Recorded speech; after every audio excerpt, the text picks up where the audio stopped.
Mesdames et messieurs, bonjour et nous espérons que vous vous êtes très bien réveillés ce matin. Alors, je suis certaine que si vous êtes déjà debout, c'est que vous avez vos téléphones en main. Bon, ça, c'est pratiquement le réflexe de tout le monde, pratiquement. Hein. Ici même, j'en vois qui pianotent déjà le téléphone. Je ne sais même pas ce qu'ils font. Bon, moi, je suis obligée d'avoir mon téléphone en main parce qu'il me le faut pour mon introduction en réalité. Alors, si vous êtes avertis, vous avez compris qu'on parle du téléphone aujourd'hui, mais dans quel sens, je vous l'annonce. Alors que la vie professionnelle, mesdames et messieurs, impose parfois de rester joignable, que le travail peut vite empiéter sur la vie de famille. Question, comment gérer les smartphones en couple? Objet personnel, le smartphone peut empiéter sur votre vie relationnelle dans votre couple. À quel moment alors les couper? Alors, comment retrouver des temps d'écoute et de partage loin des réseaux sociaux, surtout quand on est dans un couple? On en parle aujourd'hui et je vous présente mes invités. Bon.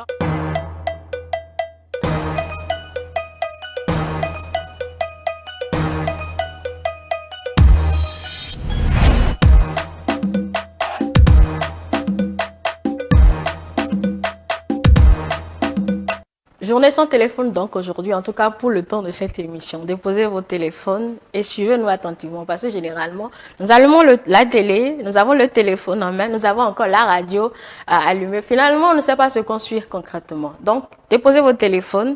On parle du téléphone dans le couple aujourd'hui. Monsieur Nougbe, Monsieur Nougbe, Rivaldo Gilles Christ, qui est psychologue, va me rejoindre. Venez, Monsieur Nougbe.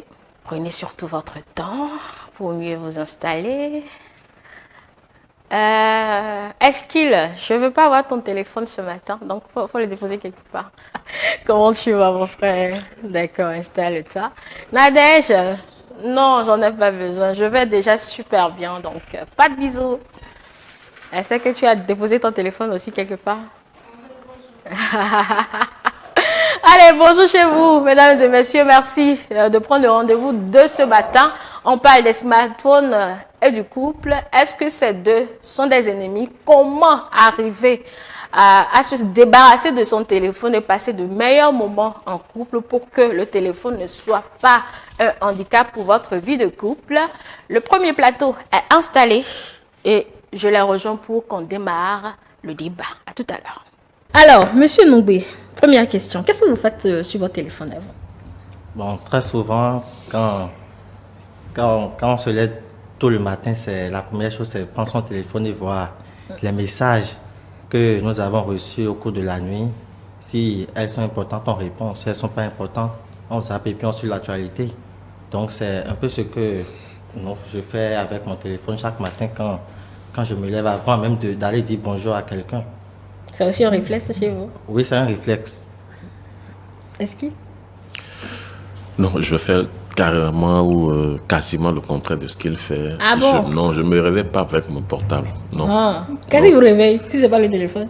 Non, je me réveille parfois moi-même. Ou quand j'ai cours, je me réveille. Okay. Ou si j'ai un programme, je suis extrêmement fatigué, je mets ça sur, comment on l'appelle? La lame, voilà, ça me réveille. Moi, je ne me réveille pas avec mon portable, jamais. Je le mets même loin de moi. Oui. Oui, c'est vrai, je le mets loin de moi.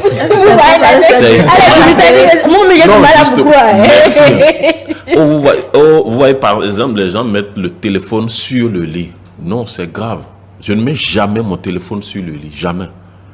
Non, jamais. Je le mets à au moins 1 mètre de moi. Il y a un lieu spécial où je mets mes téléphones la nuit. Voilà, ça va vous étonner, mais c'est vrai. C'est pas parce que je suis à la télé, non. En fait, il faut adopter. On ira faire une inspection. Je vais envoyer une Nadège inopinée. Enquêtée. Elle va faire cette enquête-là. Mais qu'elle prenne le temps de... Voilà, qu'elle prenne le temps de passer la nuit. Elle aura si tout de suite, les gros mots. Mais j'avais dit que Nadège va passer une nuit. Elle ira faire un constat.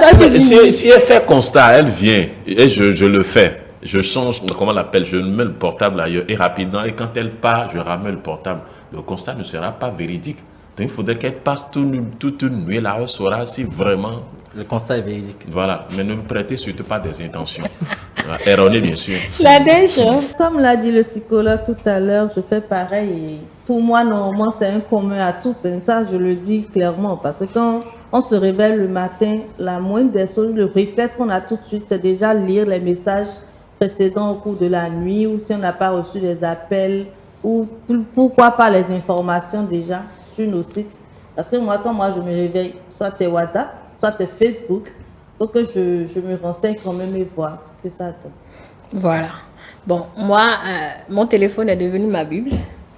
Donc, du coup, c'est forcé. Quand je me réveille, je prends le téléphone. D'abord, c'est l'alarme qui me réveille. Si c'est pas que je me suis réveillée avant l'alarme. Et après, bon, la routine matinale avant de consulter mes messages. Parfois, l'alarme sonne, mais on est obligé, parce qu'on a sommeil, on est obligé de faire ça. Oui. Moi, je dis même un très grand mot, mais je ne peux pas le répéter à l'antenne. Alors, nous voulons parler des téléphones dans le couple, concrètement, parce que ça empêche beaucoup, ou bien ça a déjà séparé nombre de couples. Monsieur le psychologue, comment vous percevez cette situation des téléphones dans le couple? Bon, à mon humble avis, le téléphone portable, si on doit en parler de façon humaine dans le couple, est paradoxal. Parce qu'on ne peut pas dire que deux êtres qui travaillent du matin au soir et qui ont un revenu chaque mois viennent à la maison et oublient leur téléphone portable subitement pour dire qu'ils sont en couple. Ça, je pense que beaucoup de personnes ne le feront pas. Beaucoup de personnes. Mais d'une autre manière, si nous devons venir chaque fois à la maison et être accrochés à nos téléphones portables pour dire que nous avons des messages, nous avons ça, ce n'est pas aussi bien. Donc, au premier abord, il faut une prise de conscience des deux côtés pour la gestion du téléphone portable et pour la gestion et une harmonie dans le couple. C'est ça qui fait évoluer le couple. Mais si nous n'avons pas tout cela, et puis chacun de nous va à ses occupations en disant que mon patron m'a écrit, tel m'a écrit, c'est dangereux. Soit l'être aimé est mise de côté, ou soit l'être aimant est mise de côté. Donc, le téléphone portable joue un rôle très dangereux dans le couple, mais avec une prise de conscience, nous pouvons canaliser, gérer cette situation de téléphone portable dans nos couples. Un objet qui est censé nous rapprocher de ceux qui sont loin de nous, nous éloigne maintenant de ceux qui sont plus proches de nous. Est-ce que vous comprenez cet espace que le téléphone prend dans notre vie de couple, Estila? Oui, Angèle, voyez-vous, quand on dit vie de couple, ça voudrait dire deux personnes, n'est-ce pas, de sexes opposés qui s'unissent pour réaliser des projets. Quand je parle de projet, le mariage, la progéniture, etc., etc. Et tout ce qui vous entoure doit vous permettre, n'est-ce pas, de réussir ces objectivités-là. Que ce soit les choses que vous-même vous avez pris le temps d'acheter par plaisir ou par utilité ou par obligation, doit vous contribuer, n'est-ce pas, à votre épanouissement. Alors, je reviens maintenant sur le sujet pour dire que lorsque vous partenaires, vous prenez le plaisir de vivre ensemble, le portable, les smartphones doivent contribuer à votre épanouissement, doivent vous permettre, n'est-ce pas, de vivre le quotidien. Je m'explique. Lorsque nous revenons, par exemple, à la maison, nous devons, n'est-ce pas, nous accorder un temps soit peu l'écoute. Voyez-vous, chacun était au boulot durant toute la journée et nous sommes revenus maintenant. Il faudrait qu'on puisse se départir un peu de ces outils, n'est-ce pas, qui devraient participer à l'épanouissement de la famille. Je donne un exemple. À table même, vous voyez des gens qui téléphonent. Non, ce n'est pas possible. Quand ils sont en train de manger, ça ne se fait pas. Non, ça ne devrait pas se faire. Lorsque vous revenez, votre madame ou monsieur est en train de vous parler, on est plongé complètement dans le téléphone. Non, c'est une pratique qui nuit votre partenaire. C'est une pratique qui dit à votre partenaire que vous n'avez même pas le temps de l'écouter pour un instant. et les conséquences, on va en parler sûrement sur le plateau. Donc, il faut savoir utiliser les choses, que les choses ne vous utilisent pas. Quand les choses commencent par vous utiliser, ça veut dire que vous devenez un esclave de la chose. Or, on ne devait pas être un esclave, on devait être le maître, celui qui maîtrise ces machines-là. Parce que celui qui est à côté de vous doit pouvoir sentir votre présence. Sentir votre présence voudrait dire l'écouter, l'amener à converser, à dialoguer. Votre femme n'est pas une chose, ou votre mari n'est pas une chose, où on l'oublie et puis c'est toujours smartphone. C'est qu'on ne s'en rend même pas compte. En fait, c'est un dangereux réflexe. Là, je suis d'accord avec vous quand vous parlez d'esclavagisme. Merci. Oui, en fait, c'est ça le problème. On ne se rend pas compte. Oh, ça nuit. Ça nuit, comment on l'appelle, le couple. Ça apporte un coup dangereux au couple. Parce que l'autre se dit, mais écoutez, depuis quand le portable me remplace? Oui, depuis quand le portable me remplace? Quand tu me fais des avances, et c'était pas avec portable, hein, tu étais venu avec ta, comment on l'appelle, avec des mots mielleux, etc. Maintenant, aujourd'hui, sous ton toit, c'est le portable qui me remplace. Donc, ça voudrait dire que nous devons faire vraiment attention, que les choses qui nous entourent ne prennent pas la place de notre partenaire. C'est vrai, ça va concourir, ça va participer à notre épanouissement, mais que ça ne prenne entièrement pas la place, parce que quand ça commence comme ça, nous savons la fin, on sait comment ça se passe. Oui, Nadège, c'est la même question. Pourquoi le téléphone ne prend autant d'espace que cela doit? Pour répondre à cette question, je dirais qu'il y a diverses fonctionnalités, comme on l'a dit tout à l'heure. Il y a des personnes qui, c'est par le téléphone qu'ils ont leur revenu. C'est avec le téléphone qu'ils travaillent, c'est avec le téléphone qu'ils ont leur revenu. Donc, parfois, déposer le téléphone n'est toujours pas un réflexe et tu es tout le temps en train de voir sur ton téléphone quoi faire pour que ça te rapporte, quoi faire pour que ça t'emmène si pas. Parce que le conjoint, même si je peux le dire, quand il sait que c'est ce que tu fais pour avoir, par exemple, ton gain, ton petit sou, à un moment donné, il est obligé, pardon, je peux le dire comme ça, de comprendre que ce n'est pas tout de suite un réflexe. Mais dans le même temps, toi, en tant que femme, à un moment donné, il faudrait, comme l'a dit Eskil, il faudrait que tu aies au moins l'aimabilité de déposer quand même le téléphone quelques rares fois. Par exemple, pour faire la cuisine, tu ne peux pas envoyer le téléphone. Pour prendre la douche, tu ne peux pas envoyer le téléphone. Mais pour ces moments, les moments creux, voilà, pour ces moments creux où tu sais que c'est peut-être un laps de temps de 30 minutes, cuisiner, se doucher, s'asseoir, déjeuner avec ton conjoint, laisse au moins le téléphone pour qu'il puisse au moins te parler, ou bien vous pouvez discuter, échanger des trucs, et après tu récupères ton téléphone. Donc, voilà ce que c'est si facile, hein? C'est ce que vous dites là? Non, c'est ça que je disais tout à l'heure. Ce que Eskil disait était si facile. Mais là, maintenant, pour les cas où la personne est obligée d'utiliser son téléphone pour avoir un gain de cause, je ne peux pas lui dire tout de suite dépose son téléphone. Mais il faudrait qu'elle sache que pendant ces creux, parce que nous les femmes, c'est souvent les femmes. Oui, c'est souvent les femmes. Les hommes ont cette facilité de se détacher de leur téléphone. Oui. Je ne sais pas si tu en connais je vais en citer une trentaine. Ils n'ont pas cette facilité de ne pas se détacher du téléphone. Les hommes, souvent, ils savent quand le prendre, quand ne pas le prendre. Mais nous, les femmes, on est tout le temps sur le téléphone. Soit c'est Facebook, soit c'est TikTok. C'est ça qui nous colonise maintenant sur les réseaux sociaux. Madame, tu ta première vidéo, je suis sûre que c'est TikTok.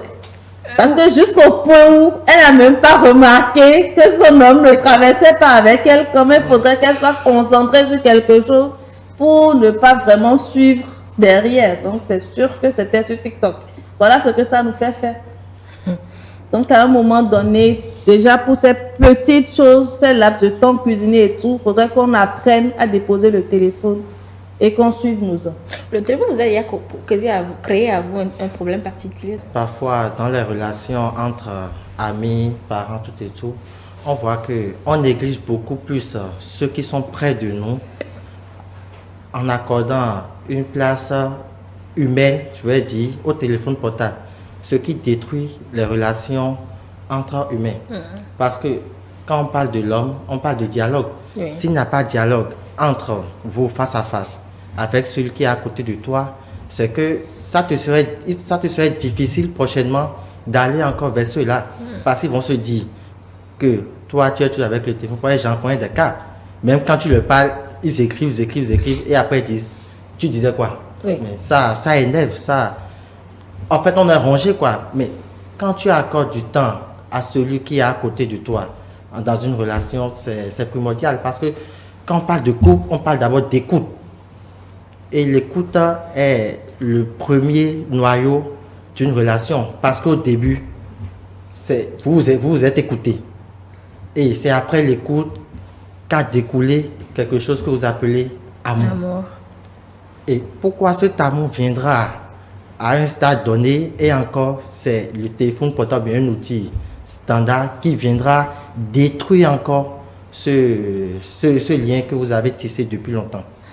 Donc, le téléphone portable est vraiment, excusez-moi, mais ça détruit beaucoup trop. Et on en a beaucoup d'exemples aujourd'hui.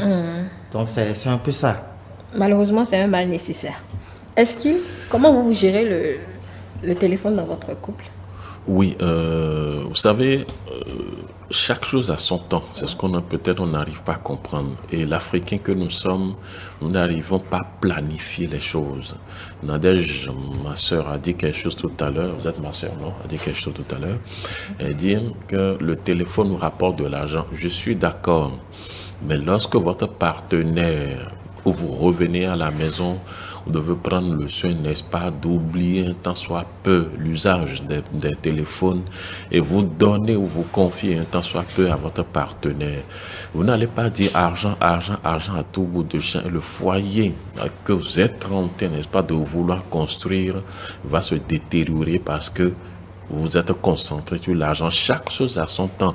Quand vous me dites à 23h30, à 0h, c'est à cette heure-là quand il faut faire des affaires. Non, non. En principe, nous n'avons pas la notion d'usage, n'est-ce pas, de ces trucs-là. C'est-à-dire, on pense qu'à tout bout de champ, on peut l'avoir sur soi, on peut l'avoir. Non, moi, j'arrive à planifier.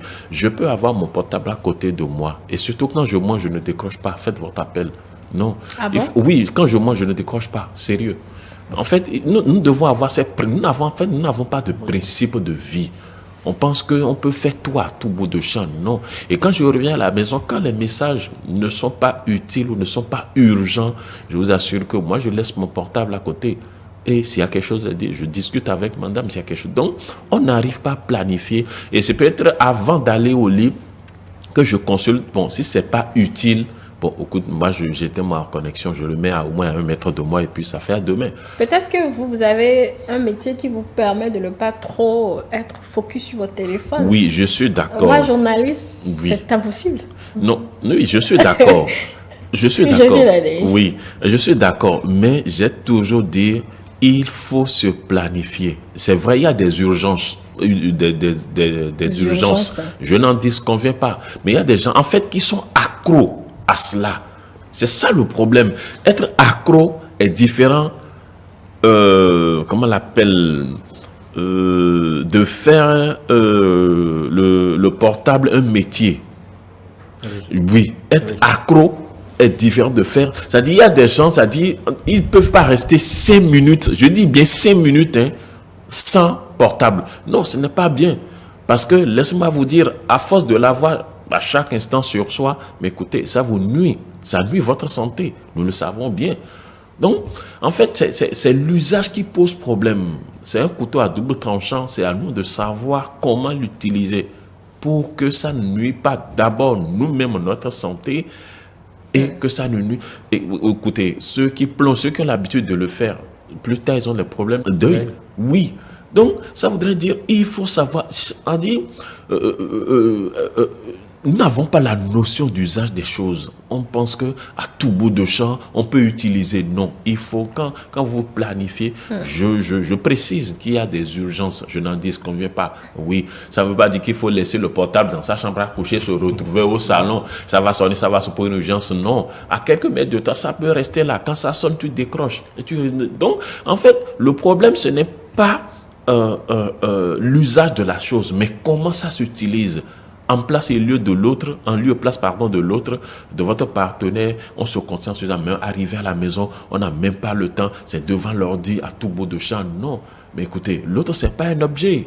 Non, il faut accorder un temps, quelques heures ou quelques trucs à son partenaire, discuter et se dire, mais écoute, elle est là, ce n'est pas pour seulement me donner à manger, me faire manger, garder les enfants. Elle a besoin de ma présence. Elle a besoin du dialogue. Parce que, comme l'a dit mon frère tout à l'heure, un couple, c'est le dialogue. C'est le socle même, n'est-ce pas, d'un couple. On ne peut pas vivre sans dialogue. On ne peut pas vivre sans converser. Mais lorsque vous, le temps de converser, de dialoguer, vous prenez ce temps pour comment on l'appelle, vous donnez au téléphone, vous plongez dans le téléphone, quand est-ce que les problèmes de la maison, vous allez pouvoir les résoudre, parce que c'est en dialoguant que maman vous dit, mais tu sais, telle chose, comment allons-nous faire, telle chose, comment, mais si maman n'a pas l'occasion, n'est-ce pas, de poser ses problèmes, si maman ne trouve pas l'occasion de discuter avec vous, comment voulez-vous régler les problèmes, n'est-ce pas, de la maison. Donc, je ne dis pas qu'on ne va pas utiliser les téléphones, mais sachons le faire pour que,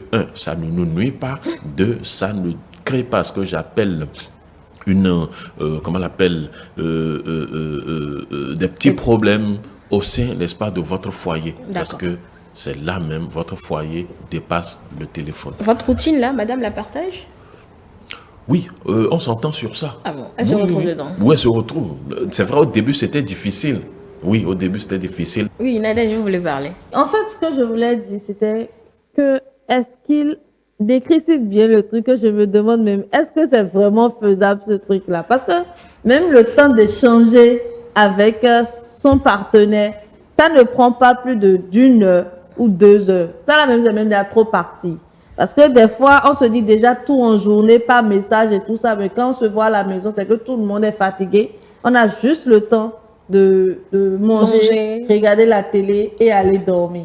Donc, quand il en parle comme ça, je me demande, mais attends, discuter avec sa femme, est-ce que c'est devant la télé? Parce que c'est devant la télé aussi, c'est que tu es concentré par ce qui se passe. C'est une belle question. Hein? Oui. En fait, il y a une chose que quand je dis se réorganiser, vous savez, nos parents, que faisaient-ils quand ils veulent discuter d'un problème sérieux? Vous savez à quelle heure ils le font?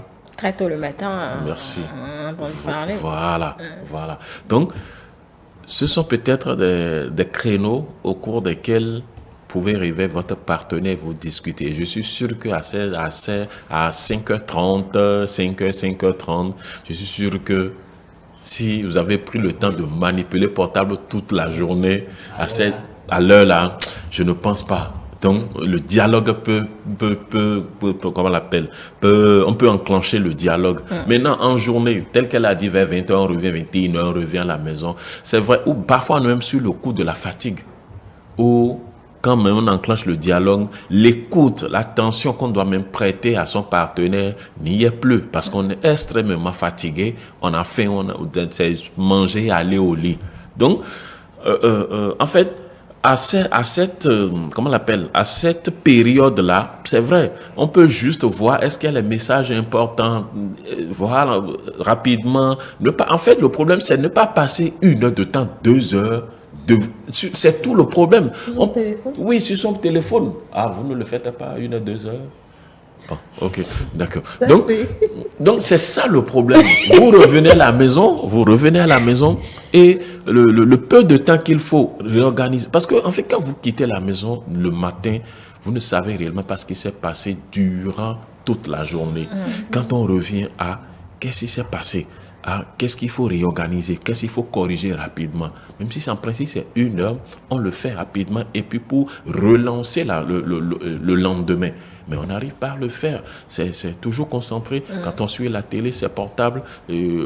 À la rigueur, on passe quelques minutes à écouter madame ou bien à écouter monsieur. Et puis, bon, c'est le lit qui vous accueille. Voyez-vous, donc, en fait, c'est une affaire de réorganisation. Oui, il faut se réorganiser. Que ces choses-là ne nous deviennent pas maîtres. On doit pouvoir les maîtriser.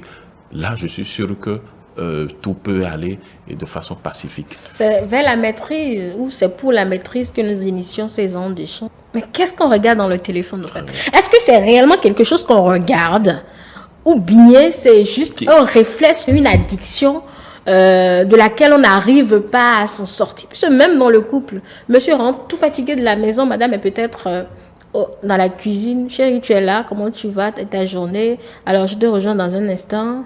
Téléphone. La télé est allumée, la télé devient la radio et le téléphone l'écran en réalité.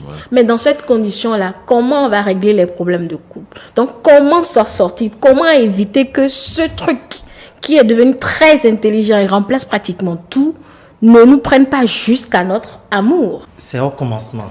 Tout se passe au commencement. Et puis, je pense que hier, quand j'ai vu le thème, je discutais avec quelqu'un et puis il me disait que bon, lui ne pouvait pas vivre sans téléphone, même dans le couple. Mais je me suis dit, est-ce que tu aimes vraiment celui avec qui tu es? Il me dit oui.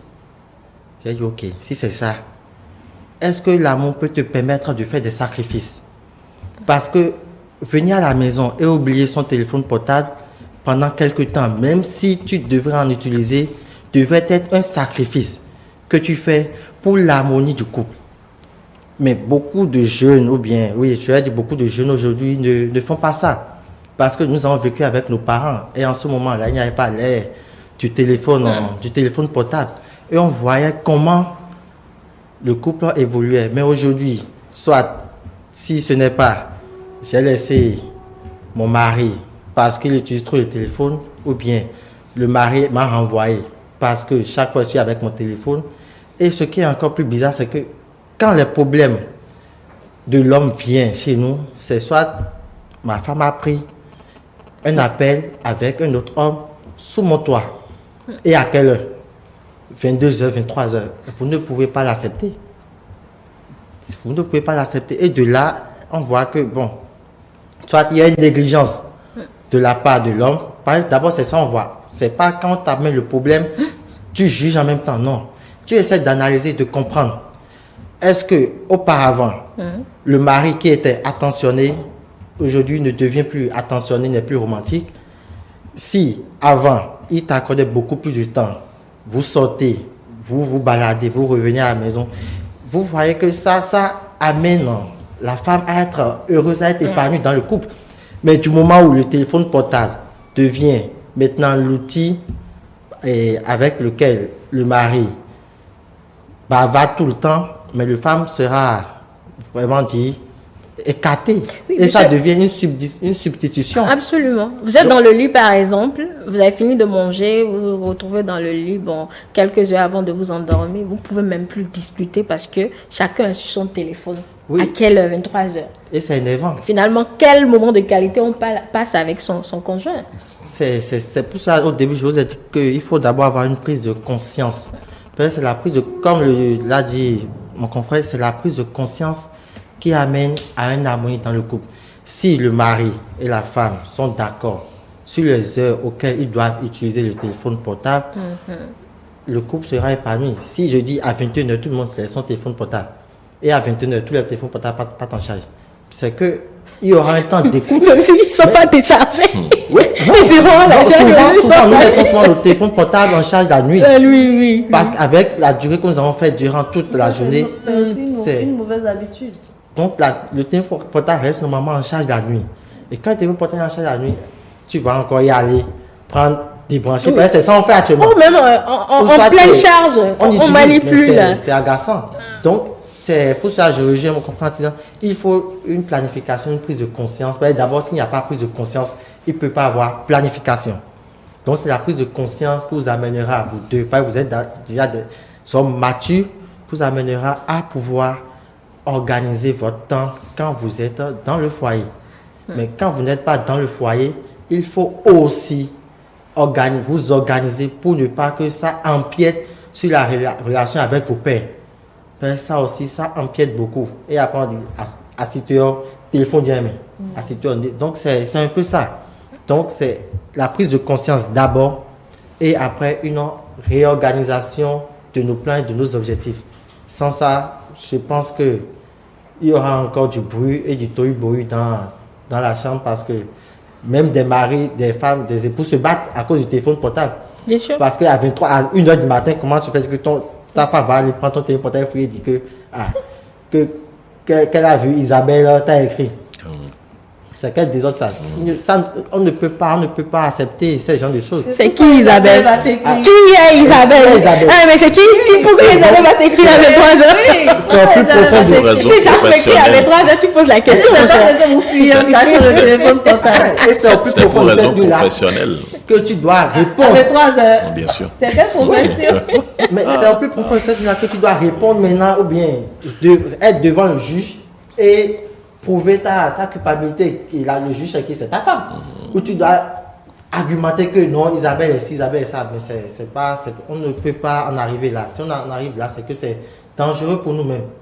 Même si tu fouilles, d'abord tu n'as même pas besoin de fouiller le portail de ton truc là, et de ton époux, de ton épouse. Mais d'abord c'est personnel. Et ce qui est personnel, s'il te donne le droit de prendre son téléphone portable et d'utiliser, c'est autre chose. Mais jusqu'à fouiller ces messages, bon, quand même chez moi, si c'est moi, je pense qu'on aura encore à redire ça. Est-ce qu'ils ne sont pas d'accord avec cette dernière? Alors, est-ce qu'il, finalement, on peut comprendre ceux-là qui refusent d'offrir des smartphones à leur conjointe, à leur femme, parce que c'est le smartphone le problème. Si c'est juste un petit téléphone qui fait allô papa, allô chérie, allô mon enfant, c'est fini, ça c'est fini. Ça s'achève à l'appel, ça s'achève au message. Mais le smartphone qui prend tant d'espace, on peut finalement comprendre ces hommes-là qui disent pas de smartphone chez moi. Nous sommes en train de généraliser, mais il faut parfois spécifier. Oui, il y a de ces couples où la femme ne sait pas dialoguer.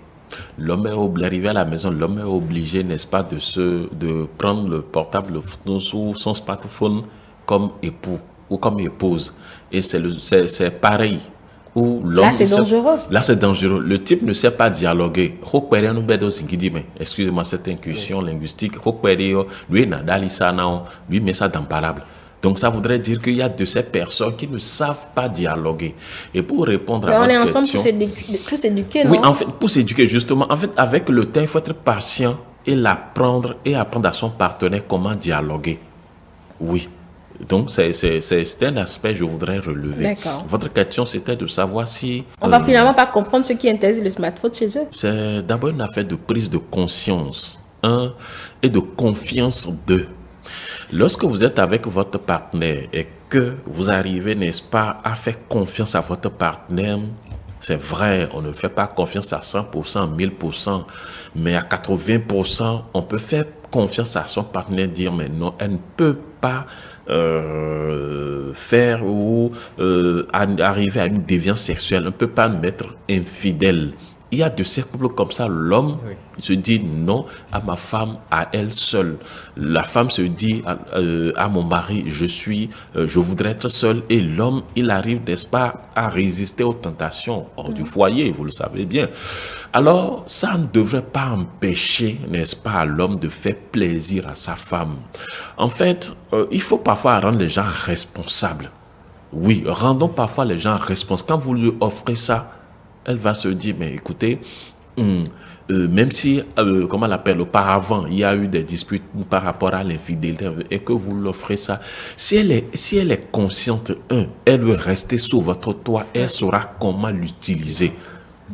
Oui, elle saura comment l'utiliser. Mais écoutez, qu'est-ce qui fait plaisir aux femmes? Si ce ne sont pas ces choses-là, vous m'excusez, c'est ces choses-là qui vous font plaisir. Alors, si elle va aussi coller la paix à ton téléphone. Hein. Donc, en fait, ce n'est pas l'offre qui cause problème, c'est l'usage qui cause problème. C'est là le véritable problème. Donc, si elle arrive à vous l'offrir, mais écoutez, bon, c'est vrai, elle va me coller la paix, mais ce n'est pas parce que vous l'avez qu'il faut regarder n'importe quoi. Et l'autre aspect que je voudrais souligner rapidement, qu'est-ce que nous regardons même dans nos téléphones qui nous soit vraiment utile? C'est les réseaux sociaux. Il y a rien qui... Merci. Ce sont les réseaux sociaux. C'est vrai. TikTok, Instagram, Facebook. Voilà. En fait, il y a deux catégories de trucs là. Où vous voyez quelque chose qui vous instruit.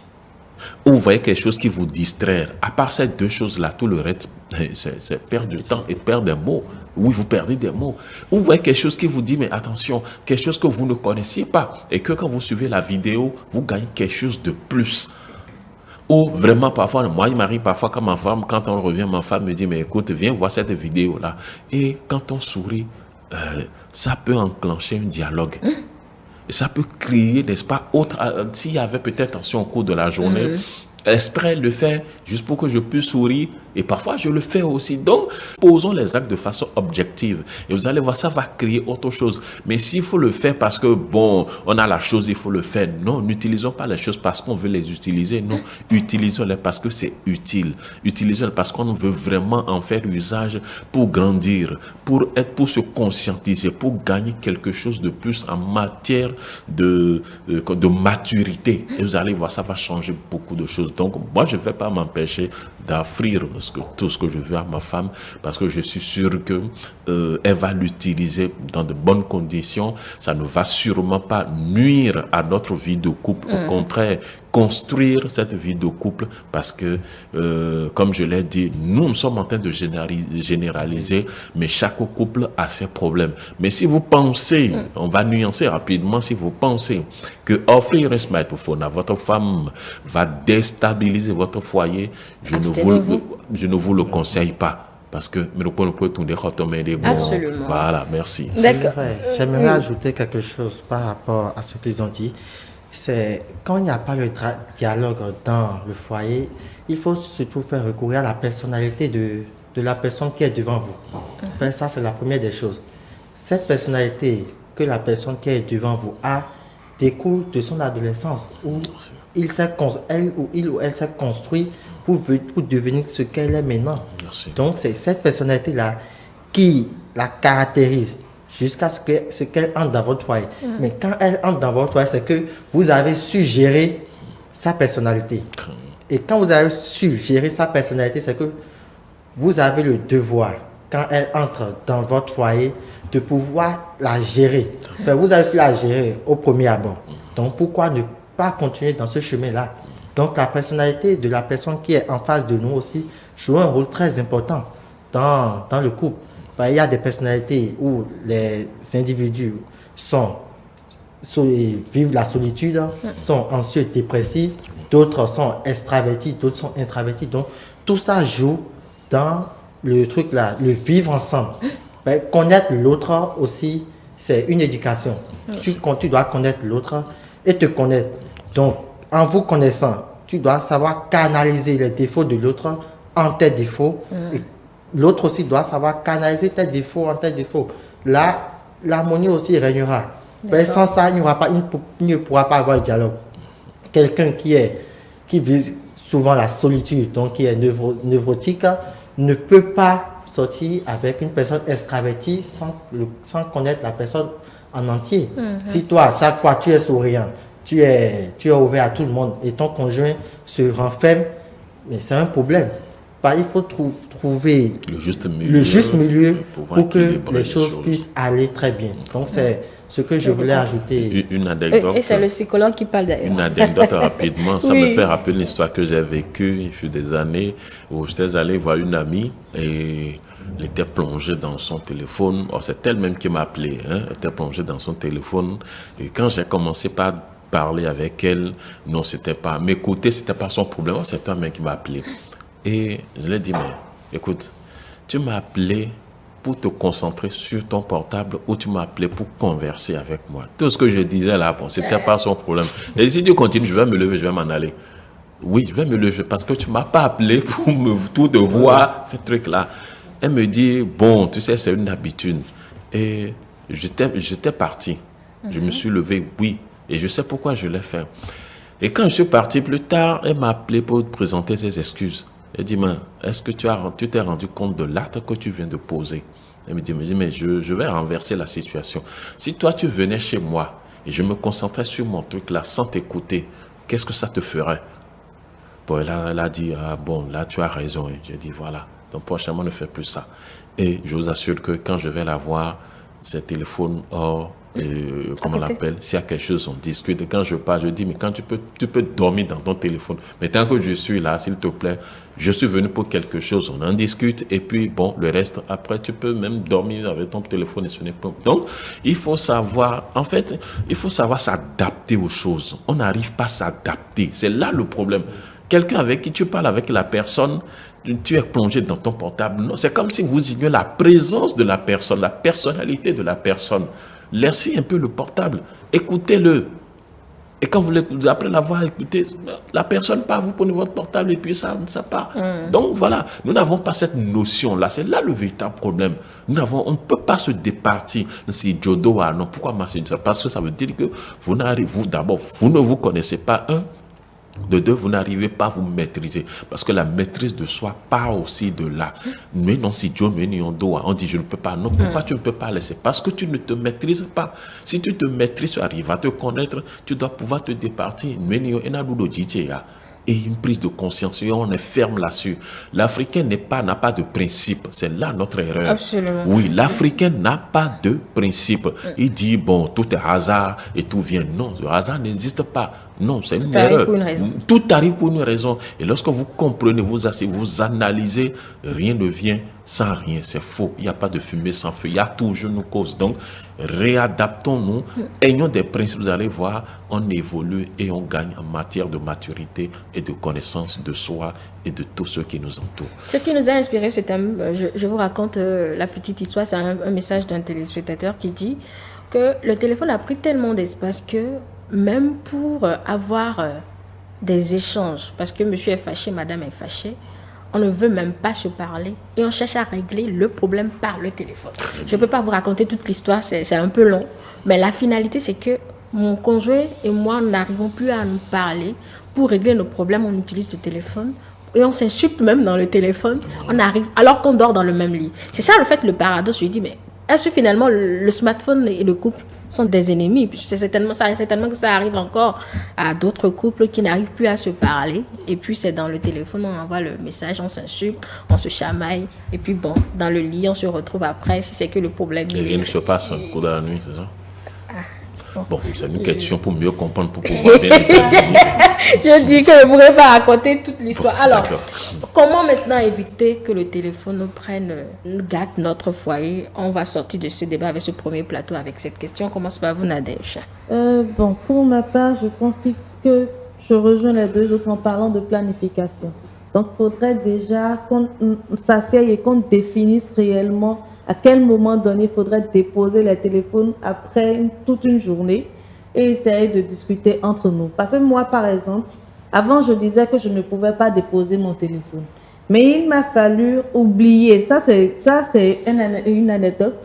Ça m'est arrivé, ça m'est jamais arrivé. Un jour, je suis rentrée à la maison, je me suis rendu compte que je n'avais plus mon téléphone sur moi. Où est-ce que mon téléphone est passé? C'est que je l'ai oublié.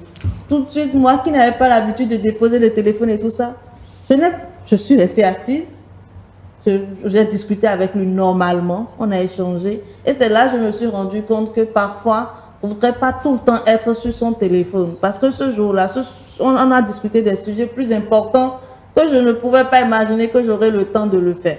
Ça m'est arrivé une fois, deux fois. Et là, maintenant, déposer mon téléphone et discuter, je le fais librement. Il m'arrive de ne même plus avoir le réflexe du téléphone et j'utilise des petits téléphones, comme tu l'as dit tout à l'heure, pour un appel. Mais déjà à 22h, tu ne peux plus m'appeler.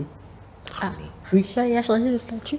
Non, je n'ai pas changé de statut. Non, mais déjà... c'est une question en fait. Tout à l'heure, j'en parlais. Mais non, vous n'avez pas encore compris ma question. Non, déjà à 22h. Non, je n'ai pas changé de statut. Mais là, maintenant, ça c'est imposé qu'à 22h, je ne peux plus prendre un appel. Tu peux m'écrire. D'accord. Tu peux m'écrire. Non, à 22h, vous prenez pas d'appel. Non, à 22h, je ne prends plus d'appel. Sauf si c'est professionnel. Si vous avez professionnel, vous avez maintenant mis le mémoire. Si c'est professionnel, je suis tenue de le faire. Mais un appel d'un ami ou bien d'un parent même, c'est un message. Parce que les parents même, ils ont compris qu'à 22h, je ne reçois plus. Donc, c'est un message, on m'écrit. Maintenant, je peux te rappeler. Oui, comment, c'est la question. Bon, à mon humble avis, c'est d'abord la gestion. Si vous savez vous gérer, c'est que vous pouvez gérer aussi le téléphone portable, c'est que vous pouvez aussi gérer votre couple. Et je rejoins aussi mon confrère en disant planifier avec une prise de conscience. Sans prise de conscience, il ne peut pas avoir de planification. Et c'est pour cela quand Madame Nadège parlait, ça me faisait rire parce que elle a eu une prise de conscience et s'est dit bon, à telle heure je ne dois plus recevoir d'appel, à telle heure je dois laisser mon téléphone pour pouvoir discuter. Donc c'est un peu ça. Sinon à part ça, l'écoute empathique, dans les relations est très importante pour un développement meilleur du couple. Donc, c'est ce que moi, je peux dire. Merci beaucoup, Monsieur Gilles-Chris Noubé. Je rappelle que... Oui, je finis rapidement. Oui, est-ce que... Oui, en fait, je vais partir de l'exemple de ma conjointe, c'est ça, non? Bon, de Nadège. De Nadège, voilà, pardon. Conjointe à la maison. Oui, en fait, moi, j'apprécie ici vraiment, vous avez pris, n'est-ce pas, ce principe. Je vous dis bravo et félicitations, et je suis sûr que vous saurez pourquoi je le dirai dans les années à venir. En fait, c'est ça ce que on doit s'imprimer des principes, c'est ce qui nous manque. On doit s'imprimer des principes et dire, mais ça l'en sonne à bloa. Et je suis ferme là-dessus. Nous ne sommes pas fermes. C'est ça qui nous conduit parfois à la dérive. Et lorsqu'on se met en couple, bravo, bienvenue, les désordres. Voyez-vous, donc, pour finir rapidement, je voudrais dire, c'est vrai, les smartphones, c'est un couteau à double tranchant. Lorsque vous l'avez, c'est à vous de savoir ce que vous voulez faire avec. Si c'est pour construire, pour se construire, vous le savez. Si c'est pour se détruire, vous le savez. Donc, on ne peut pas s'en empêcher. Je suis d'accord aujourd'hui avec la modernisation, la mondialisation. On ne peut pas s'empêcher. C'est un outil utile. Mais ça dépend de comment vous l'utilisez. Aux femmes, pour finir, ne cherchez jamais à fouiller le portable de vos hommes. Nos femmes, ne cherchez jamais à fouiller les portables de vos hommes parce que vous risquez de couler les larmes et de tomber en syncope. Il vaut mieux ne pas le faire. On va peut-être aborder cet aspect dans le second plateau. Après l'émission, je prends ton téléphone, je regarde dedans. Bon, vous n'êtes pas sa femme non plus, donc Vous allez parler de conjoint, donc là maintenant, on va s'attaquer après Si tu l'émission. pleures, ça fait ton problème. Si tu pleures, ça fait ton Tu vas problème. me consoler. Tu sauras comment je console. Tu sauras. vous êtes grave, quoi. Merci beaucoup, monsieur Gilles-Chris Noubé. Merci. Est-ce qu'il ne va pas rester? Vous avez un autre programme, vous? Non, si vous désirez. Je veux vous coller aujourd'hui dans le jeu, donc je veux bien que vous Encore. restez. Nadège, Vous avez repris vous voulez avec ce jouer? jeu. Si vous ne voulez pas jouer, je vous laisse partir. Vers moi. Allez, monsieur Noubé et Nadège vont partir pour que Dieudonné Vaudou Ressi, qui est coach, puisse s'installer. Et également André Alifonou. Est-ce qu'il... Tu peux supprimer. Un jour, tu vas oublier. Ah bon. Supprimer. Je te jure, on va t'attraper. Ah bon. Elle va t'attraper. Tu viendras me défendre sûrement. Voilà. Il est tout fier à Singosi Bobio à ton camion. Fidèle caution. Il a dans le dos. Allez, je dis bonjour à madame qui vous laisse toujours venir sur ce plateau. Hein. Bon, elle le mérite. Donc, coucou à vous, chère dame. Et j'en profite pour faire un coucou spécial à toutes ces personnes-là qui nous suivent. Évidemment au Bénin, hein, Porto Novo, Ouida, Agla à côté, Tofort. On reçoit vos messages, hein, on les lit tous. Nous faisons également un coucou à toutes ces personnes qui nous suivent de l'extérieur parce qu'elles sont nombreuses. Hein. Nous vous lisons tous les jours, nous lisons vos messages, vos questions, vos préoccupations majeures. Donc, coucou à vous. Allez, bonjour au second plateau pour vous qu'on n'a pas encore vu. Bonjour, coach Vaudou Ressi, vous allez bien? Bonjour. Ça va? Ça va très bien, comme vous le voyez sur mon visage. Alors, voilà notre thématique du jour. Nous avons démarré les échanges, notamment sur les impacts. On a commencé à parler déjà des impacts des smartphones sur le couple. On nous demande de créer un espace entre le téléphone pour pouvoir passer des moments de qualité avec son conjoint. Comment dire ou bien comment faire ce détox numérique, comme l'a dit quelqu'un. On va commencer par vous. André. C'est vraiment une question d'actualité, hein, et fortement d'actualité. Pour commencer, j'ai juste envie de raconter une histoire que j'ai vécue au Burkina lors de l'un de mes séjours là. J'étais parti dans un bar avec un ami et monsieur qui vient avec son garçon, justement, probablement pour prendre un pot, parce que près de 1 heure de temps, personne n'est venu. Et quand ils se sont installés, le garçon était assis, papa a sorti son smartphone, et puis le temps que la servante vienne, il était sur son smartphone. Pour moi, tout de suite, il veut se déconnecter pour se consacrer à son garçon. Et la servante vient, commande, Il prend de l'eau, la fille prend, le petit prend une sucrerie et puis, sur 1 heure de temps, c'est resté comme ça. Il est resté sous son smartphone. Il n'a pas dit un seul mot au garçon. À part, vers la fin, tu as fini et appelle la servante. Et ils sont repartis.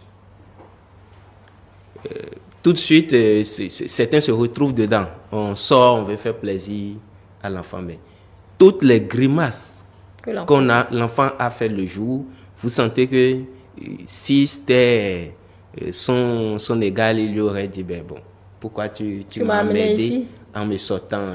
J'aurais pu m'occuper à la maison et autre chose. Mais tout le temps, le papa n'a pas levé les yeux une seule fois. J'ai dit, bon, voilà ce dont on parle réellement. Est-ce que le téléphone, c'est pour nous éloigner ou pour nous rapprocher davantage? C'est une question de décision. C'est vrai, c'est utile, c'est obligatoire aujourd'hui.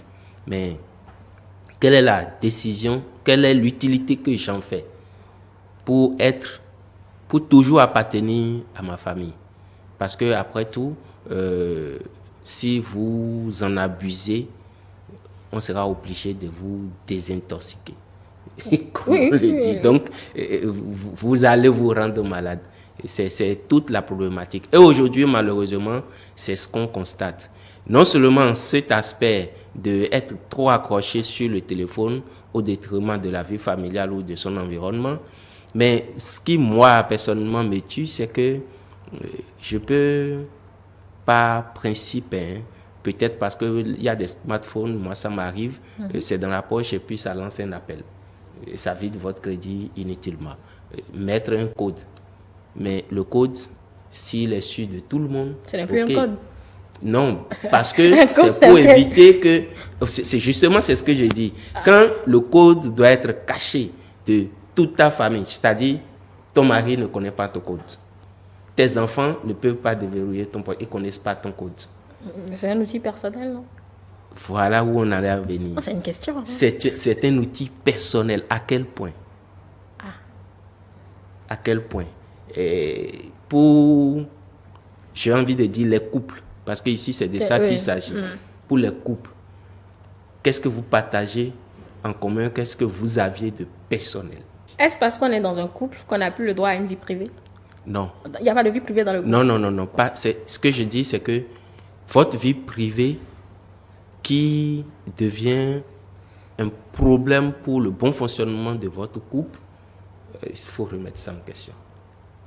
Si vous pensez que c'est tellement privé que votre conjoint ne doit pas savoir, il sait ou elle le sait, mais elle vous respecte et vous conçoit cet espace. Mais tu n'as pas à venir là. C'est pas ton domaine de définition. C'est violer mon intimité. Il y a des jeunes qui le disent de plus en plus. Décoder son téléphone ou avoir accès à ses messageries et tout ça, c'est violer mon intimité. Entre guillemets, qu'est-ce que tu caches? Non, c'est pas affaire de cacher, mais il y a des choses personnelles. Oui, ce que je dis, la personne avec qui j'ai fait le serment de partager le reste de ma vie, je pense qu'il va respecter mon espace personnel. C'est-à-dire quoi? Ce qui est personnel à moi, pour ma part, ce qu'il sait qu'on peut jouer avec ou partager, on le partage. Mais ce qu'il sait que ça c'est privé, quand il le sait, bon, quand il doit le savoir, pas accident, il va respecter cet espace-là. En fait, ce que je déplore ici ou que je dénonce ici, c'est le fait de cacher, j'ai envie de dire, d'avoir dans le couple une vie tellement privée que le couple n'existe pas. D'accord. Je ne sais pas si j'arrive à l'expliquer. C'est à partir de mon téléphone, j'ai une vie qui est au-dessus de ma vie de couple. Au point où, au détriment de la vie de couple, je peux vraiment, s'il y avait à choisir, c'est d'abord le téléphone, quoi. C'est d'abord cette vie dedans. Donc, quand c'est comme ça, même si vous étiez correct, parce que c'est là que j'allais chuter, ça va laisser des suspicions. Ça va laisser des questionnements. Et même si vous, en réalité, vous ne faisiez rien de, encore que, vous ne faisiez rien de, j'ai envie de dire, De mal? De mal, d'amoral, on va penser que vous êtes en train. Donc, évitons de donner une mauvaise impression ou de laisser des suspicions, de donner foi aux suspicions. C'est de ça qu'il s'agit. Parce que si c'est pour le boulot, bon, mon congé sait que mes mails de boulot, c'est mon boulot. Il n'a pas à venir fouiller dedans. Qu'est-ce que ton patron a envoyé aujourd'hui? Qu'est-ce que tu as envoyé à ta collègue ou ton collègue? Ça là, c'est privé, c'est pour moi. Bon, qu'est-ce que je vais dire? Je sais pas, pour tes amitiés et tout ça, ok. Mais bon, commencez pas à chuchoter, comme le dit la chanson. Sortir pour prendre, il n'y a plus de réseau dans le salon. Oui, c'est dehors, dans le il y a couloir, le réseau en fait. Il y a le réseau. Et même dans le couloir, on chuchote. C'est voilà. devenu un confessionnal. On dit allô et puis on sort. Est-ce que c'est toujours professionnel? Tu peux prendre un téléphone pour un boulot professionnel, ton conjoint à côté ou ta conjointe à côté. Tu peux discuter avec une collègue devant ton conjoint. Il ne va pas s'insérer et dire, bon, dis-lui ci, dis-lui ça. Pour ma part, c'est un peu ça. Donc, l'utilisation qu'on en fait, les suspicions que cela soulève, les gênes que ça crée au sein de la famille, c'est ça qui met mal à l'aise et c'est sur ça qu'il faut qu'on travaille réellement. D'accord. Oui, coach Vaudressy, vous avez la parole. André a lancé le sujet directement sur le contrôle du téléphone du conjoint. C'est vrai que le sujet a deux aspects.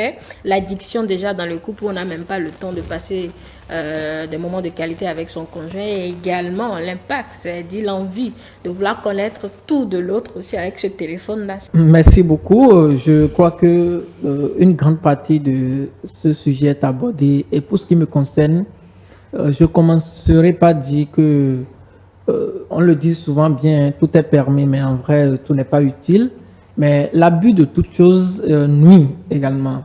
Donc, du coup, quand moi j'ai vu le sujet, c'est vrai que j'ai pris par là et en tant que jeune, vous savez, l'une des addictions auxquelles on est confronté, c'est l'addiction technologique, l'addiction téléphonique. Pas seulement les téléphones, mais également les jeux vidéo, la télévision, tout est là. On veut être branché à tout moment et on ne se rend pas compte de jusqu'à quel point cela nous affecte et nous détruit. C'est là le véritable problème. Donc, lorsque ça revient au couple, il faut savoir que c'est important parce que quand on parle de couple, ça devient une vie à deux et une vie à deux a forcément à avoir avec des règles, des principes comme mon grand frère le disait tout à l'heure. Donc, quand vous n'avez pas de principes, vous irez à n'importe quel endroit ou à toute direction dans le couple.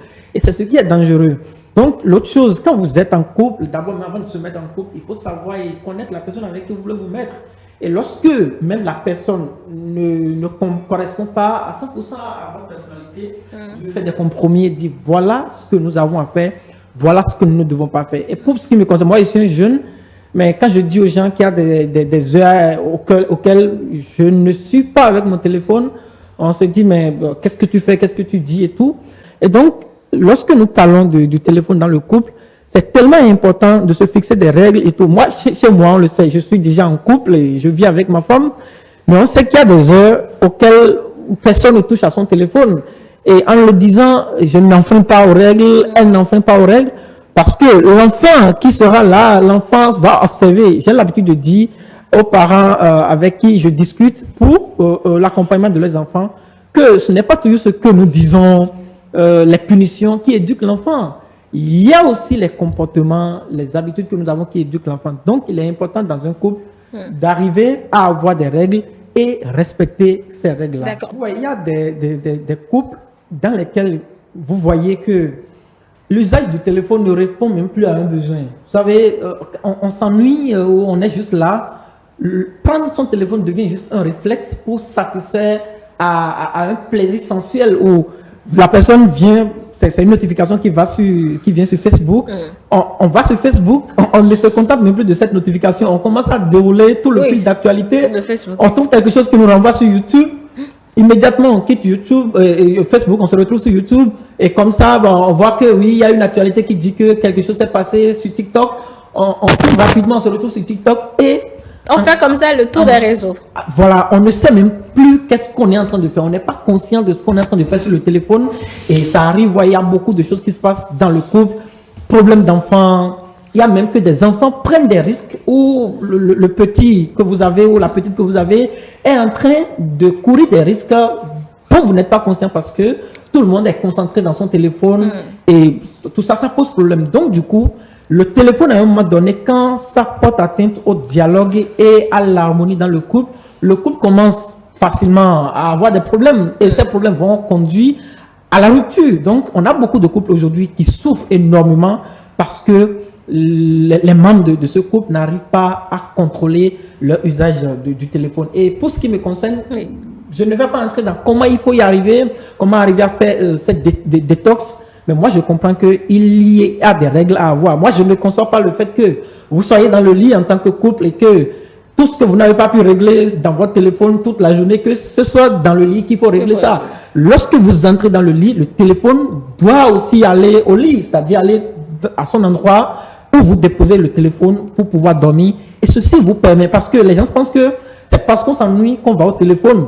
Mais quand vous êtes sur le téléphone, l'envie ou même le besoin de discuter dans le couple, ça ne vient pas. Donc, lorsque vous vous séparez de votre téléphone, il est important et c'est très, très facile de pouvoir voir des choses sur lesquelles vous allez discuter, des choses qui vous tiennent à cœur et partager ces moments-là avec vous. Et je crois que c'est le plus important. Donc, l'autre chose que je voulais dire, c'est qu'il faut séparer aussi le boulot de la maison.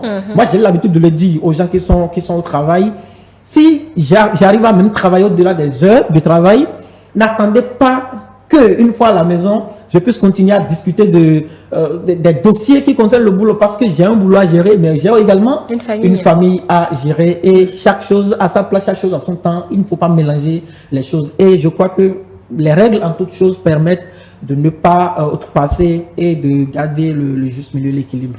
Oui, absolument. Je pense que ça, c'est pour ce qui est de l'addiction. Chacun choisit ses règles pour que ça ne prenne pas la place du couple. Parce que quand on est en couple, on doit pouvoir discuter. Et quand le téléphone il est présent, ça ne règle pas toujours tous les problèmes. Maintenant, c'est à chacun de définir en réalité le contenu de l'usage de ce téléphone-là à la maison.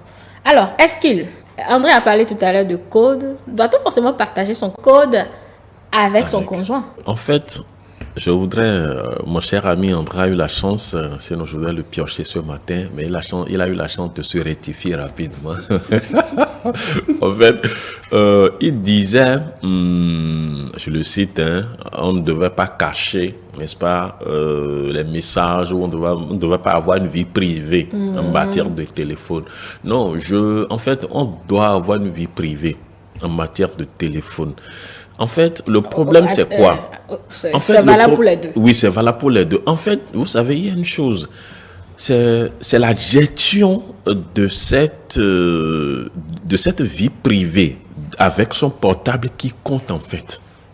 C'est la gestion. En fait, vous n'allez pas tout montrer à votre femme. Et je suis sûr que votre femme ne peut pas tout vous montrer. Vous êtes d'accord avec vous, tout vous dire, je suis d'accord. Mais soyez conscient de ce que vous êtes en train de cacher. En fait, c'est là mon problème.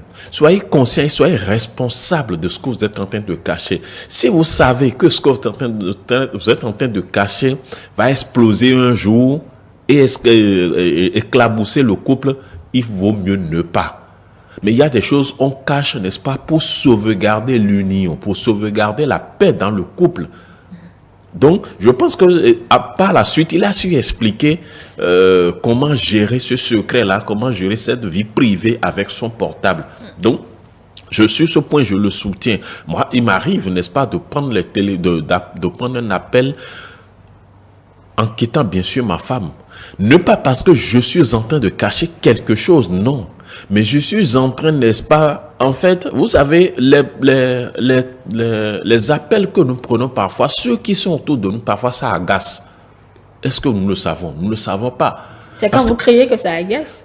C'est quand vous criez que ça agace. Oui. Et quand l'autre est peut-être concentré. Sur son film.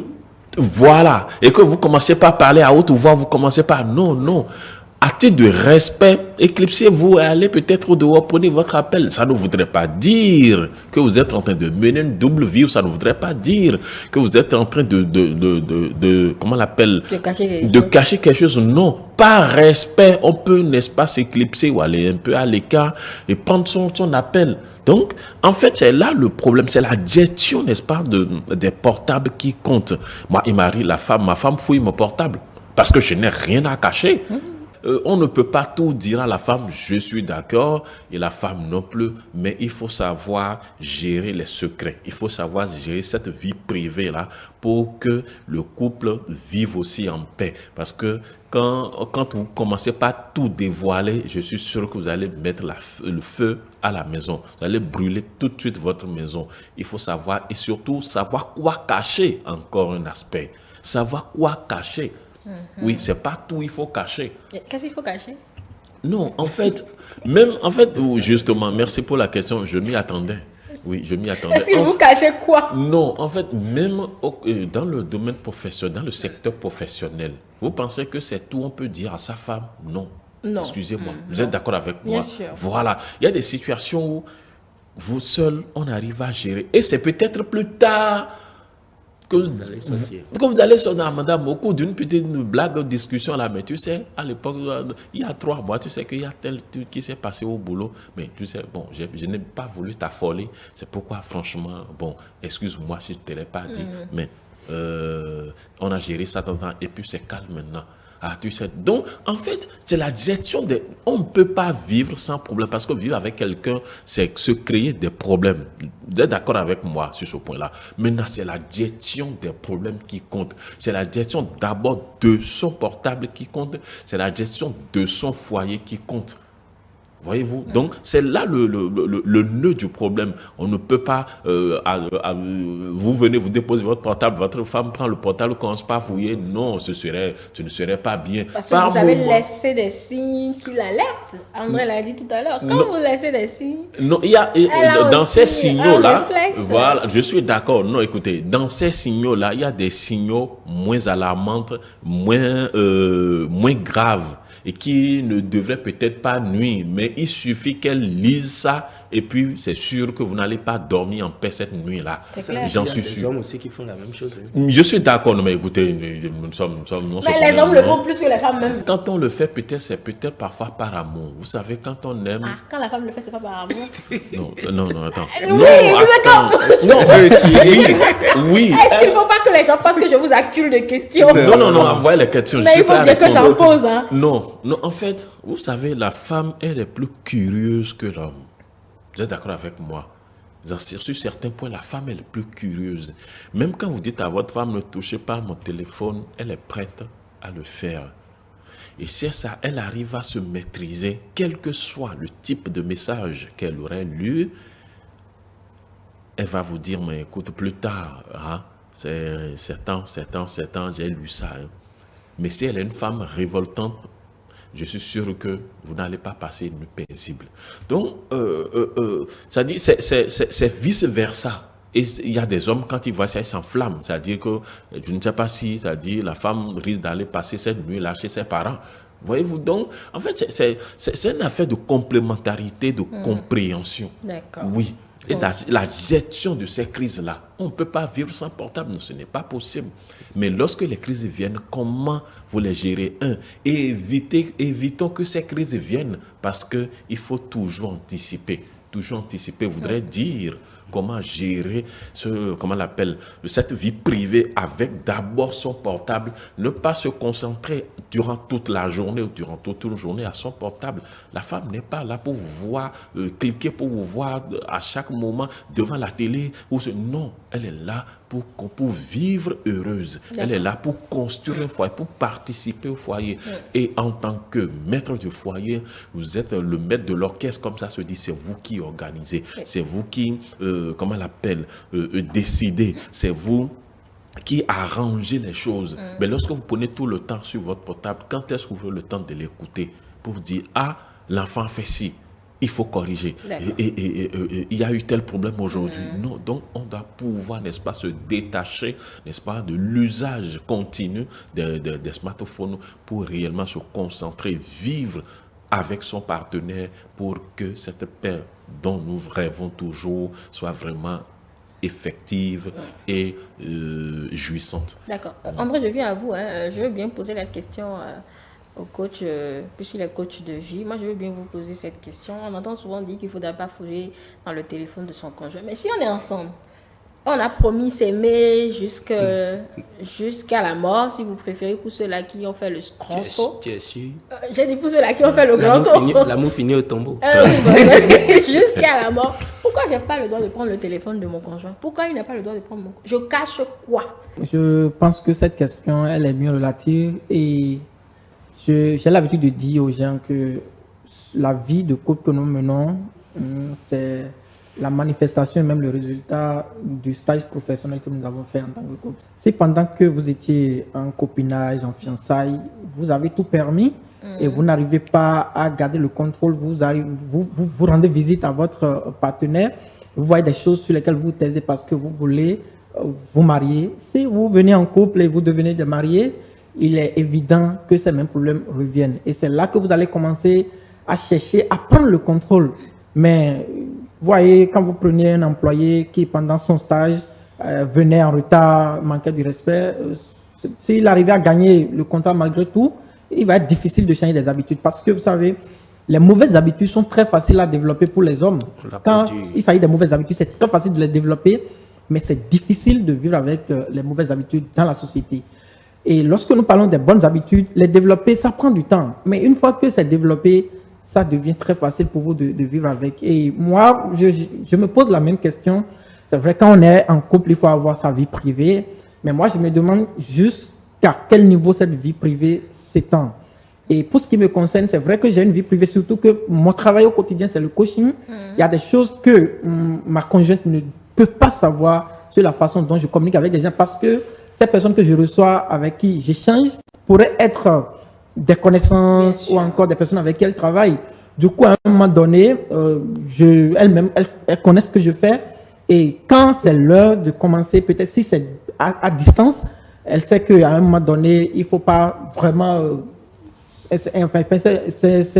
s'imaginer dedans ou encore s'intégrer dans ce que je suis en train de faire. Et ça se comprend facilement. Mais pour moi, par exemple, c'est vrai que mon téléphone a un code. Mais s'il y a quelqu'un qui maîtrise mieux les codes de mon téléphone, c'est ma conjointe. Et elle, au début, elle n'en avait même pas du tout. C'est moi qui l'ai forcé à mettre un code sur son téléphone. Mais il y a quelque chose qui me rassure que la vie privée doit avoir aussi une limite dans le couple et on doit savoir ce qu'on est en train de cacher. Parce que ça fait 1 an que j'ai eu un incident. La personne qui vit le mieux avec moi, c'est ma conjointe et tout. Mais si, franchement, elle ne maîtrisait pas mon code, peut-être que je ne serais pas en train de parler avec vous aujourd'hui. S'il a fallu qu'elle vienne et qu'elle prenne mon téléphone et qu'elle ouvre pour qu'on puisse avoir les informations qu'on souhaite sur moi, parce qu'en ce moment, j'avais perdu la conscience, je ne pouvais pas du tout parler. Et c'est 2 jours après que je me suis réveillé et on me dit il faut la féliciter et tout. Donc, je me rends compte qu'arrivé à un moment donné, il faut vraiment aussi qu'on se dise certaines choses et il n'y a pas tout à cacher. Et il fallait aussi qu'on ait de l'argent. Ce qu'elle avait sur elle, tout est fini. Mais j'avais de l'argent, j'avais bien de montant sur mon compte mobile money. Mais qu'est-ce que je pouvais faire alors que je ne pouvais même pas parler? C'est elle qui a dit oui, non, je peux faire le retrait. Elle a pris mon téléphone et elle est allée retirer de l'argent. Donc elle connaît même votre code. Oui, mais jusqu'à l'heure où je vous parle, on est ensemble, ça fait déjà des années, mais à aucun moment, je ne l'ai soupçonnée en train de fouiller mon téléphone. Et à aucun moment, elle ne m'a soupçonné en train de fouiller son téléphone. Mais quand elle veut, par exemple, appeler sa mère, ou qu'elle veut aller sur WhatsApp, parler à sa mère, si elle n'a pas de connexion Internet, elle prend mon téléphone, même quand je suis sur la douche. Vous partagez tout. Ouais, quand je suis sur la douche, elle prend mon téléphone, elle va sur WhatsApp, elle prend mon téléphone, elle communique avec peut-être ma mère, peut-être avec sa mère, et elle dépose. Quand je viens, elle ne me dit même pas, je prends mon téléphone, c'est là, je me rends compte qu'elle a communiqué et tout. Mais je ne suis pas en train, je ne peux pas être en train de parler sur mon téléphone. Elle va dire, tu es en train de parler avec qui? Je n'ai pas eu ce genre de comportement parce que je ne le fais pas. Et je crois que c'est le degré de confiance qu'on s'accorde parce que s'il arrive même que moi, j'ai besoin de faire des choses où je vais utiliser les deux téléphones simultanément. Pas d'accord. Je vais utiliser les deux téléphones simultanément. Ça m'arrive de prendre aussi son téléphone, mais j'avoue que je ne vois rien de soupçonnant. Et ça, moi, ça me rassure. Et c'est pas quelque chose qui a été construit juste en un temps record. Ça a pris du temps. C'est pourquoi moi, je dis qu'en couple, il faut avoir aussi un degré dans tout ce que vous faites. Et moi, je vois des gens, j'ai travaillé avec des jeunes couples qui arrivent même à avoir des WhatsApp, mais cachés dans des applications cachées. En fait, toutes les applications ont code, en fait. Oui, vous voyez. Toutes oui, les non, applications du téléphone pas seulement un différents code. en plus. Oui, pas seulement un code, mais vous savez qu'il y a des applications, quand vous prenez le téléphone, des applications qui existent sur le téléphone, mais que vous ne voyez pas. Bien sûr. Voilà. Tu prends le téléphone de ta femme ou de ton mari, toi, tu vois toutes les applications, tu sais que c'est ce qui est là, mais au moins quand tu veux ouvrir, ça te demande un code. Mais il y a des applications que tu ne vois même pas. C'est quand il va dans les applications cachées, c'est là que lui, il a accès même à des photos cachées ou des communications cachées. Mais tout ça, est-ce que vous allez vivre le stress dehors, revenir encore en couple et perdre la paix intérieure? Et aussi, qu'est-ce que vous voulez? Donc, c'est tout ça que moi, j'analyse et je me dis... Voilà, la paix, vous avez juré d'être fidèle. Voilà, qu'est-ce que vous faites? On se ressemble. Oui, et ce que je voulais aussi dire, vous savez, oui. En vrai, moi je sais que quand la journée se passe très mal, la seule assurance que j'ai, c'est d'être heureux une fois que je suis à la maison. Oh là là. Et je crois que c'est ce qu'on peut faire. Donc, avoir une vie privée dans le couple, c'est bon, mais il faut que cette vie privée soit aussi cadrée pour ne pas avoir à ruiner le couple, parce que c'est très important. La personne avec qui vous voulez passer tout le temps, si Dieu vous accompagne, je crois que cette personne a aussi à mieux vous connaître et vous maîtriser. Et donc, même quand je parle de mon coaching, il arrive des fois où je coupe même ces séances en ligne et je partage le sujet avec ma femme pour dire, j'ai quelqu'un qui a tel sujet et tout, qu'est-ce que tu en penses? Honnêtement, même en tant que coach professionnel, elle partage des choses avec moi où je dis, mais où est-ce que tu as eu ça? Et je partage ça avec la personne, et la personne applique et puis ça marche. Donc du coup, sur même le plan professionnel, même si on n'arrive pas à donner les indices détaillés à la femme ou à son homme, on peut arriver à prendre même son avis sur certaines choses et au boulot même, ça peut bien marcher. Donc je crois que avoir une vie privée dans le couple, c'est bien, mais aussi ne pas laisser cette vie privée être au-dessus de la vie de couple. Merci. Vous avez tellement vendu madame que les gens vont vous prendre madame. Vous l'avez tellement bien vendu. De toute façon, je n'ai pas fait de quelque chose. Vous me rejoignez, nous vivons pratiquement la même chose. Voilà. Merci beaucoup. Non, mais la femme est faite pour vous accompagner, elle n'est pas faite pour être votre démon ou bien. À une seule condition, si elle est vraiment votre femme. Si vous partagez tout avec elle, comme... il a été clair, hein. Il partage tout, même son code. Oui. Peut-être bientôt il va partager son empreinte. Voilà. Désormais, les téléphones là, c'est à empreinte digitale, ce n'est plus des codes forcément, c'est les empreintes. Alors, André. Le premier pan de la question. On a fini avec ça. Est-ce que fouiller le téléphone est un problème? Oui. Ah, c'est un problème. C'est même un grave problème. Qu'est-ce que tu vas aller chercher dans? C'est son téléphone. Qu'est-ce que tu vas aller chercher dedans? Maintenant, je vais être tenté d'aller fouiller si je pense qu'il y a des choses qui me concernent qui sont cachées. Donc, comme il a bien expliqué, plus vous exposez, moins je serai tenté d'aller chercher quelque chose, puisque j'ai déjà assez. Qu'est-ce que je vais aller faire en cachette encore dedans? Non. Donc, je pense que c'est là la communication. Le degré de confiance que vous accordez. Je vous ai dit une chose, quelqu'un qui a dit... est-ce qu'on sait pourquoi Dieu n'a pas donné la parole aux animaux domestiques? Notamment le chien, par exemple. C'est pour nous apprendre qu'on peut donner l'amour, la loyauté, la fidélité sans les mots. Et donc, dans le couple, c'est de ça qu'il s'agit. Tu m'aimes combien? Tu m'es loyal combien? Tu m'es fidèle combien? Vice-versa. Et ça, est-ce que j'ai besoin de le dire ou bien tu le constates? Donc, si M. Dieudonné a dit tout à l'heure, quand vous l'avez taquiné, qu'on viendra chercher ça, il dit, je ne crains pas. Parce qu'il a confiance en sa femme. Il sait que quand elle va peser le pour et le contre, elle va dire, je préfère Dieudonné. Parce que là, c'est un sujet que je maîtrise déjà. C'est mon domaine de définition. Elle nage dedans. Donc, chercher l'inconnu maintenant, bon, ça va être un peu compliqué. Est-ce qu'il sera aussi accessible? Certes, Dieu donné à ses défauts, comme tout le monde. Bien sûr. Mais c'est sûr que quand on prend 10 défauts de Dieu donné plus 3 qualités, elle va préférer Dieu donné parce que les 3 qualités compensent largement les 10 défauts. Et c'est de ça qu'il s'agit en fait. On peut cacher des choses, on peut avoir une vie privée. Moi qui parle, je suis psychologue. Tout mon travail est sur la confidentialité. Bien sûr.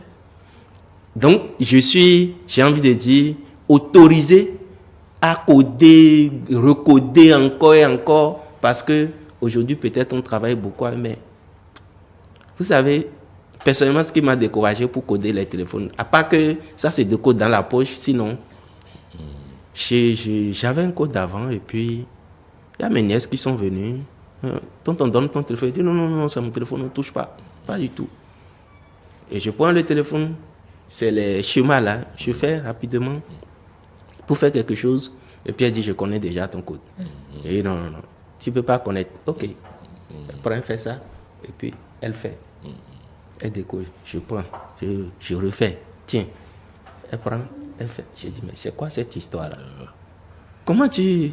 Et là, elle m'explique. Et quand les enfants vous expliquent ça comme ça, vous êtes découragé. C'est à un coup d'œil, ils savent déjà ce que vous avez caché. Donc, pourquoi faire cette curiosité? Pourquoi aiguiser davantage cette curiosité, surtout dans le couple? Ce qu'on est en train de dire, c'est qu'on n'empêche personne d'avoir ses secrets dans son couple. On n'empêche personne d'avoir dans son portable sa vie privée. C'est pour toi. C'est intrinsèque à toi. Ça là, je suis le premier qui le défend. Il faut t'appartenir avant de vouloir appartenir aux autres. Mais quand la proportion que la vie privée prend s'agrandit de plus en plus, devient plus grand que la normale, ça devient problème. C'est-à-dire quoi? Quand ça commence par te déranger toi-même, et quand ça commence par déranger ton entourage, les enfants, la famille, et ton conjoint, ta conjointe, ça devient un problème. Là, il faut te dire, attention. Lorsque, pour ta vie privée, tu ne peux plus regarder un film avec ta famille, quand tu es à la maison, sur les 3 heures que vous allez passer avant d'aller vous coucher, tu passes 1h30 sur ton téléphone, encore, ça devient un problème. D'abord, toi-même, quelqu'un l'a dit tout à l'heure, tu ne sais plus tout ce qui se passe autour de toi. Ça, c'est déjà un problème personnel avant d'aller faire les autres. Donc, c'est ça qu'il faut peser. Ici, le sujet ici, c'est de ça qu'il s'agit. Il faut que chacun pèse pour voir, est-ce que mon utilisation, ce n'est pas un problème pour moi-même? Est-ce que ça ne dérange pas mon conjoint? La manière dont je fais, est-ce que je suis bien d'accord avec toi? Moi-même, il m'arrive, dans le salon, je n'ai pas de réseau. Je sors pour avoir un meilleur réseau ou meilleur... Ok, mais ça ne devait pas susciter la curiosité de la conjointe. Parce que la manière avec laquelle vous prenez déjà le téléphone, vous commencez par parler au début et le allô, les mots qui suivent, si ce n'est pas politesse, on sait, si c'est quelque chose que vous cachez, le conjoint, la conjointe le sait tout de suite. Donc, j'ai dit, c'est ça là qu'il faut que chacun ici, pour ceux qui nous écoutent, pour ceux qui vont aller aider ceux qui nous écoutent. Ça a gâté beaucoup de foyers. Et ça continue de gâter. Ça continue de briser des Et ça va encore gâter. Et tout simplement parce que chacun dit, c'est ma chasse gardée, c'est ma vie privée. Mais quelle conception on fait de notre vie privée? Quand vous êtes en couple, vous avez une vie privée, mais votre vie privée ne doit pas être au-dessus de la vie du couple. Et ça, il faut qu'on se l'accepte. Si vous voulez avoir une vie privée dans le couple, à l'intérieur du couple, plus que votre vie de couple, sortez du couple. Vous n'êtes pas fait pour être dans le couple. Parce que là, vous avez besoin de votre liberté totale. Alors que quand vous êtes en couple, chacun donne la moitié de lui. C'est ce qu'on dit. Ce n'est pas donner les 2/3, vous allez souffrir. Mais la moitié, au moins, la moitié vous donnez. Lorsque vous donnez plus que ça, vous allez souffrir dans le couple. Donc si vous n'êtes pas capable de donner la moitié de vous, que vous voulez garder tout vous dans le couple, vous ne pouvez pas faire un couple. Ça ne peut pas marcher. C'est ce que nous sommes en train de dire. Donc, ne projetons pas, parce que l'utilisation, comme on le dit, vous savez, les drogues, parce qu'aujourd'hui on compare un peu tout ça là, aux drogues, à l'effet des drogues. Les drogues, c'est un manque que vous allez chercher. Donc le fait de vous accrocher au téléphone, d'être sur vos applications, de parcourir tous les réseaux sociaux, etc., c'est comme si vous êtes en manque de quelque chose que vous êtes en train de chercher. Vous ne serez jamais comblé parce que vous allez encore et encore développer cet attachement, donner plus de temps au détriment de vous-même. Donc, autant faire la pause et dire, le besoin dont j'ai là, est-ce que je ne peux pas trouver dans mon environnement? Et c'est de ça qu'il s'agit. Quand vous êtes sur votre téléphone, et l'autre chose, dans le couple, là où c'est encore plus dangereux, c'est que les enfants vous regardent. Et les adolescents, et surtout adolescentes, vont vous copier, vont vous coller sur ce que vous faites vous-même, maman ou papa. Et ils vont davantage revendiquer leurs droits. Et ça va devenir un problème. Donc, attention à notre, j'ai envie de dire, rapport avec notre téléphone ou notre utilisation vraiment de ces téléphones. Ce n'est pas interdit. Il peut arriver que, malgré que j'ai passé plus de temps qu'il n'en fallait au boulot, il y a vraiment un dossier qui me tient, je ramène à la maison. La manière d'expliquer à madame, aux enfants, ils comprennent que papa ou maman sera occupé pour cette soirée-là. Mais après, comment vous rattraper? Voilà. Tout est dans la négociation. Vous dites, allons à la plage. Ok, on va à la plage pour passer un temps. On va partir avec le téléphone pour faire des photos. Mais que ça se limite au téléphone. Quand je vois des gens prendre le téléphone à la plage, et surtout au bord de la mer avec... je dis, bon, comment ils s'entendent d'abord, ça c'est... Et puis, l'eau de la mer, l'eau salée là, ça gâte beaucoup, hein, ça gâte vite les choses. Donc, j'ai dit, bon, ça dépend d'eux. Mais, en fait, ici, que chacun sache faire une utilisation équilibrée. Qu'il épanouisse lui-même et qui ne dérange pas son environnement. C'est surtout ça. Lorsque ça commence par vous déranger et quand ça dérange votre environnement, il y a problème. Voilà, merci beaucoup André Aléronou. Il y a une blague qui dit femme qui met code dans son téléphone est infidèle, mais l'homme qui met code dans son téléphone cherche à protéger son couple. Ça c'est blague. Donc ça c'est vraiment une blague. Ça c'est vraiment une blague. Donc, parce que pour moi c'est le contraire. Donc chacun n'a savoir ce qu'il veut. Hein? Ou même des gens en compagnie de leur conjoint font comme ça, téléphone. Ou bien met les téléphones en mode avion, pas qu'ils veulent forcément partager un moment avec leur copain, ils ont peur d'un message qui pourrait arriver. Des appels avec des noms. Qu'on ne pourrait même plus expliquer. Affaire de téléphone, là, c'est chacun qui gère. Quand on est dans un couple sérieux, écoutez, comme le coach l'a dit, il faudrait savoir faire la part des choses, simplement pour ne pas mettre en péril votre bonheur ou votre vie à deux. Si vous savez que vous n'êtes pas fait pour un couple, prenez la décision qu'il faut. Mais si vous êtes en couple, prenez la décision qu'il faut également. Le téléphone est un mal nécessaire. Mais cela ne devrait pas devenir un ennemi. Ça doit être un instrument de travail, de divertissement à deux, mais pas un instrument qui met tout en dessous. Voilà, merci Eskil. Un mot à rajouter, l'homme fidèle qui le proclame ici sur ce plateau, mais dont on doute de la fidélité de la réalité. On a besoin de le redire, c'est une réalité. On a besoin de le redire. D'accord, je me suis dit, bon, merci beaucoup coach, merci, vous ne partez pas, on va respirer un bout. Est venu pour le jeu, je vous préviens. Les questions aujourd'hui là, c'est mal dosé. À tout de suite. N'oubliez pas.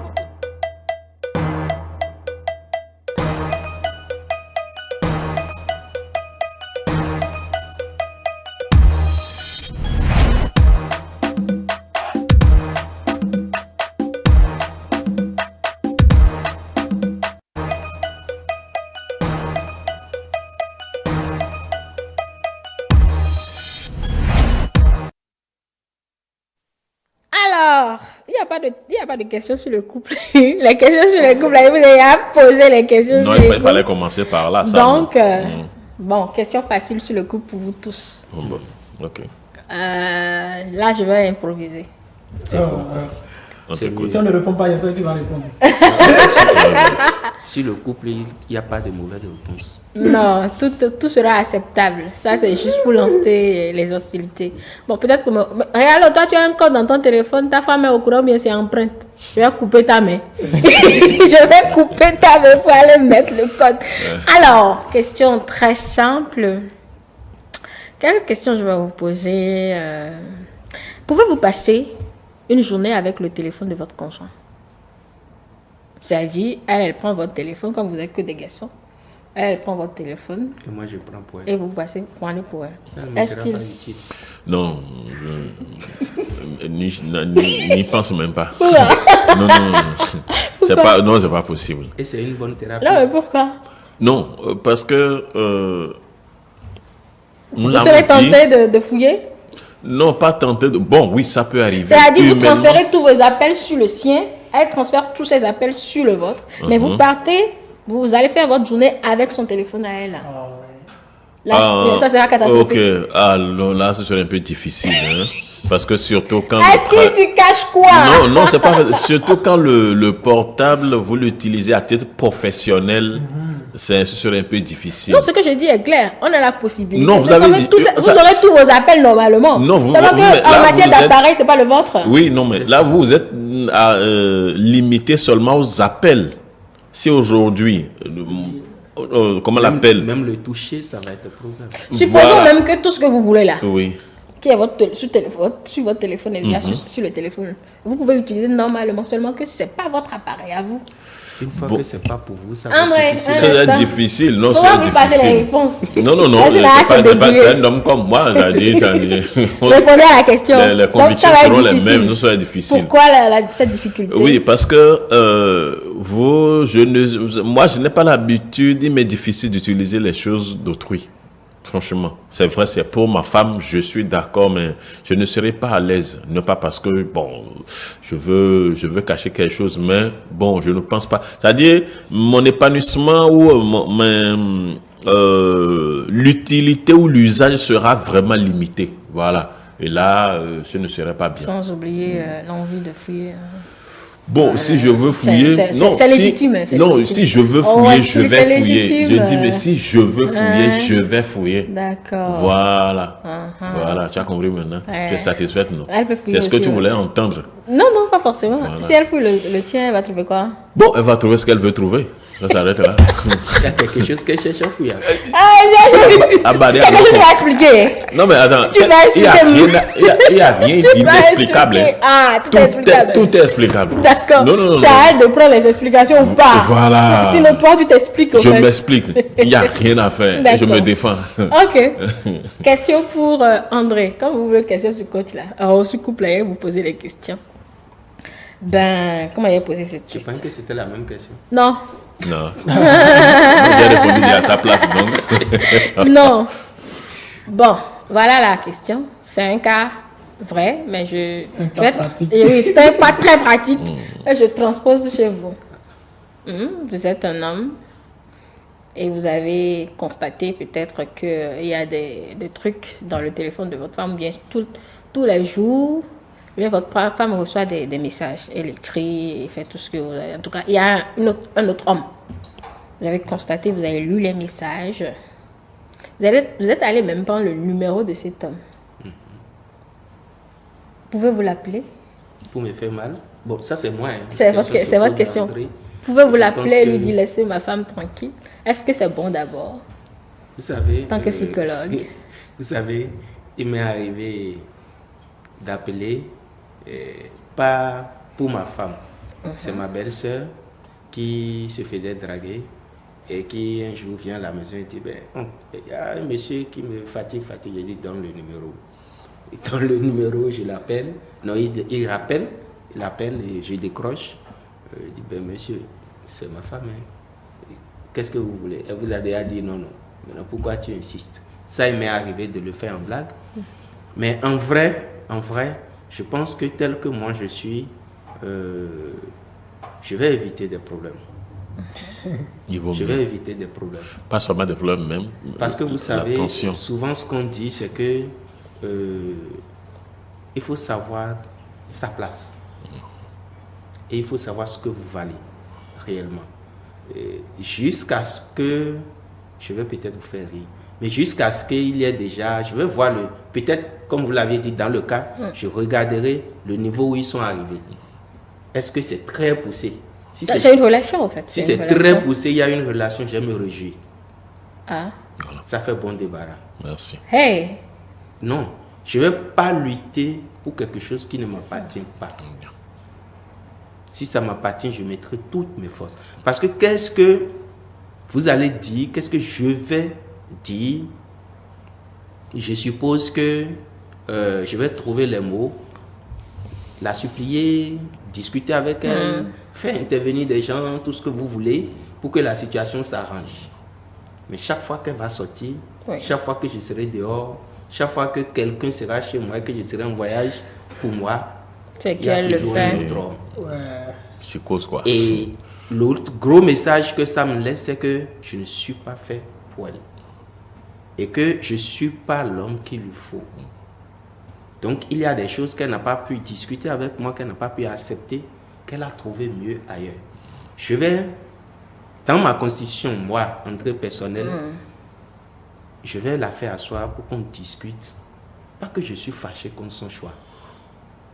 Parce que plus tôt j'en parle, mieux je ferai, plus vite je ferai mon deuil. Et pour moi, ça va être un nouveau départ. Et ça va me permettre de voir, est-ce que je cherche à m'engager à nouveau ou comment je réoriente ma propre vie. Ça va être ça pour moi. Sinon, commencez par lutter pour dire que si la relation, comme vous le dites, est déjà poussée, c'est une relation, ils sont déjà très loin dedans, il n'y a plus rien à faire. Mais si c'est quelqu'un qui n'était pas encore loin, c'est décidé. C'est juste... Mais si c'était qu'il était en train encore de la draguer, et peut-être par respect pour moi, connaissant mon agressivité, connaissant, je sais pas, mon impatience et tout le reste, elle craint ou elle cherche, elle attend le bon moment pour me le dire et qu'on en discute. Dans tous les cas, on va en discuter dès que je vais voir. Je ne vais pas appeler l'homme avant d'en parler avec ma femme. Je parle d'abord avec ma conjointe pour savoir ça en est où. Avant de voir si elle me dit, si c'est un début, elle dit, je ne savais pas comment te le dire, parce que, là je prends les devants et j'appelle l'homme pour, je l'invite. Monsieur, elle t'a dit, non, elle a dit, donc c'est moi. Et ça s'arrête là. Mais si c'est déjà poussé, je ne vais pas m'initier dans les deux. Je vais au contraire faciliter pour pouvoir vite me libérer. Ok, voilà. Merci André. J'ai une question aussi. Ah, à qui? Vous avez cette question là pour qui? Moi, si j'ai aussi une question. Ah, ben oui. chacun va y goûter. En fait, c'est le même cas. Et nous tous, on te pose une question, c'est ça? Si vous voulez. Ah. Si vous voulez. C'est le jeu que vous voulez faire, non? Allons-y, je me souviens à votre jeu aujourd'hui. En fait, c'est le même cas. Mais on va transposer cette fois-ci. Supposons que vous êtes la femme. Vous êtes une femme. Et votre conjoint discute souvent avec quelqu'un, une femme. On la prête pas, enfin, c'est une relation en réalité. C'est-à-dire, ils se voient, ils ont des relations sexuelles et tout le reste. À tel point que votre mari n'a plus le temps pour vous à la maison en réalité. Vous constatez qu'il doit normalement à 7 heures avoir fini le boulot, mais il ne rentre pas. Ou bien il rentre à des heures tardives, vous n'avez pas le temps. Voilà, vous constatez, vous prenez son téléphone, vous lisez les messages, vous prenez le numéro de la fille. Vous l'appelez? Bien, comment vous gérez? Vous êtes femme, hein? Oui, il est femme. Oui, vous êtes femme. Merci beaucoup. Tout de suite, c'est difficile de répondre parce que sans être femme, vous voyez, je ne peux pas avoir toutes ces émotions féminines, ces façons de penser féminines. Oui. Est-ce que tu veux répondre? Mais je peux faire jeu d'empathie pour comprendre un peu. Personnellement, répondre à cette question va revenir à la ramener à moi-même. Qu'est-ce que ça me ferait si vraiment j'étais la femme? Donc, je crois que, je vais le dire, on n'a pas, moi je conseille toujours aux gens de ne pas se battre pour quelque chose. Vous savez, vouloir se battre pour quelque chose, c'est très difficile. Ah mais on nous a appris à nous battre dans la vie. Oui, bon, on est appris à se battre, mais... Il faut savoir se battre. Oui, il faut savoir se battre exactement. de quelle façon on veut se battre et tout, se mettre en colère, détruire sa paix intérieure. Moi, je suis quelqu'un, j'aime trop ma paix intérieure. Donc, si j'étais femme, telle que je suis, et puis je constate que mon homme joue à ces jeux, la première chose que moi je priorise, c'est le dialogue, c'est la communication. Si, en commençant cette communication, ce dialogue, je vois qu'il a l'écoute et qu'il veut comprendre, il veut qu'on en discute, on va y aller, on va discuter et comment est-ce que vous voyez, parce que quand il y a une mauvaise habitude ou quand on a commis une erreur du moins, on a toujours ce côté penchant pour pouvoir partager et trouver une solution à l'erreur qui a été posée. Mais quand on a commis cette erreur, mais qu'on sait consciemment que c'est une erreur qu'on a commise, mais qu'on veut toujours aller au fond, on n'est pas toujours ouvert au dialogue où il y a une certaine hypocrisie. Donc, si j'étais une femme, premièrement, je veux savoir que, vous savez, dans la vie est remplie de changements. Et il faut que les changements arrivent. Et la vie étant énergie, notre vie doit être des changements. Et on peut se rendre même compte de tous les changements qui ont lieu dans notre vie. Donc, mettre fin à une relation, ça devrait être considéré comme toute modification, tout changement qui arrive dans notre vie. Et j'ai toujours l'habitude de dire aux gens, si quelque chose doit me coûter ma paix intérieure, je cède simplement. Donc, si j'étais une femme et que ce jeu auquel il joue va me compromettre et remettre en cause mon bonheur intérieur, franchement, je vais céder sans pour autant même aller chercher à me battre contre la femme et tout donc ça. vous ne l'appelez pas? Non, qu'est-ce que je vais faire? Laisse mon mari en paix. Non, laissez-moi mon mari. Si lui-même il n'est pas arrivé à se contrôler, ce n'est pas moi qui pourrais arriver à le contrôler. Et ce n'est pas la faute à la femme. Vous savez, ce n'est pas la faute à la femme. C'est la faute à l'intermédiaire, à l'homme qui est là. Ça veut dire que s'il veut tout changer, il va changer tout ce qui se passe sur la chaîne. S'il ne veut pas changer, il ne va pas changer. Aller appeler la femme, c'est créer un problème en fait qui ne servit et c'est pas malin, la femme a les pieds debout. Voilà. Ah, tu te crées, et parfois je vois même des gens je vois même des femmes qui, pour crise de jalousie, vont même jusqu'à se battre dans des buvettes. Non, mais en vrai, c'est vrai, on a l'habitude de dire ma femme, mon homme et tout. Mais en vrai, chaque personne a à se maîtriser, se contrôler. C'est tout. Moi, je ne me mettrai pas dans une guerre. Si il y a un homme qui viendra rester et faire la paix, si j'étais une femme, cet homme viendra naturellement. D'accord. Il y a 3 types de femmes. Et là, il a choisi le type Akissi Delta. Sinon, si c'est Clémentine. Ah oui. On va t'arracher les cheveux. On va t'arracher les cheveux. Elle fait son palabre et après, elle s'est chercher le conseiller. Ma réponse se trouve simplement dans le fait que moi, j'aime trop le détachement. Tu as Akissi. Sinon, Clémentine, normalement, elle gère le problème. Je reviens dans la peau de l'homme que je suis. C'est arrivé avec celle avec qui je suis. Oui, c'est arrivé avec celle avec qui je suis, là où elle travaillait. Je dis, bon, à Révier, il y a eu un homme qui avait tellement de comportements. Mais ça rejoint ce que vous avez dit tout à l'heure. Elle attendait le bon moment pour m'en parler. Honnêtement, jusqu'à même dans ces messages, j'ai vu des messages où elle n'était pas du tout d'accord. Et elle a même écrit que là, actuellement, tel que les discussions se passent, si mon chéri voit, il va avoir des problèmes. Et donc, elle a archivé. Et vu que malgré tout ça, ce que j'ai aimé, c'est qu'elle ne me cache rien. Le téléphone, elle n'a pas changé le code. J'ai pris et tout. Donc, quand j'ai vu, j'ai tiqué. Ça ne fait même pas encore 3 ans. Hein. J'ai dit, mais qu'est-ce qui se passe?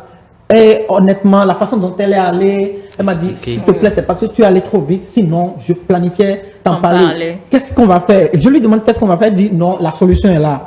Mais la solution qu'elle me a trouvée, j'en ai tellement été fier. Elle a invité la personne à un déjeuner. Et pas loin de l'université, dans une buvette qui est là. Et le rendez-vous était comme si personne d'autre ne serait là. Et elle m'a dit que je lui ai donné rendez-vous et tu vas me suivre et on va en parler là-bas. Donc quand on est parti, moi je lui ai dit, je ne m'assois pas à la même table que toi, je vais rester loin et tout. J'ai laissé 30 minutes. Ils ont discuté et tout. Et puis elle m'a fait la main, je suis venu, elle dit, bon, je te présente mon chéri. Comme je te le disais... tu as pris la photo de sa tête. Je n'ai pas pu lui Je n'ai pas pu lui parler de message très tôt, mais il a découvert, honnêtement, je ne sais pas si je pouvais comprendre sans ce rendez-vous. Et je voulais te le présenter, te rassurer que je suis en couple et je ne peux pas faire de telle aventure. Quand je suis rentré, l'homme lui a demandé mon numéro. Il m'a appelé, il dit, mais où est-ce que vous avez trouvé cette femme? Honnêtement, je présente mes excuses. Et bon, jusque-là, ça me touche. D'accord. Et Ok. je le reconnais ce jeu-là. Merci. Merci de vous être prêté à ce jeu. Merci C'est bon, beaucoup. on peut finir? Donc, on a fini avec les questions. Donc, on peut... Toutes les questions qui sont là aussi. Lesquelles encore? Il y a des questions que vous voulez Oh non, l'autre, il y a plusieurs. Ah. Mais pas par rapport au couple. Vous avez voulu jouer dans le couple. Merci. On a joué dans le couple. Est-ce que c'est bon? Non, allons-y. On peut passer la journée. Non, non, c'est Moi, bon. je- Ce programme a une durée, donc du coup, on doit pouvoir rendre l'antenne. Merci beaucoup à vous tous pour votre promptitude, mesdames et messieurs. Merci d'être restés jusqu'à la fin. On va vous laisser maintenant en compagnie des restes de nos programmes. Et puisqu'on parle de smartphone, n'oubliez pas nos réseaux sociaux. Oui, vous pouvez aller sur nos réseaux sociaux. Vous retrouvez toutes nos émissions, notre site internet, le www.etelebene.com, notre page Facebook ETélé en direct, notre compte Twitter ETélé Live, et puis si iOS et Android ETélé Bénin. Au moins, vous pouvez suivre ces émissions éducatives. Là, vous passez utilement votre temps sur vos téléphones. C'est pas comme sur les Snapchat et autres où on joue aux animaux, on s'amuse et tout. Allez, bonne journée à tous et portez-vous bien. Bonne journée.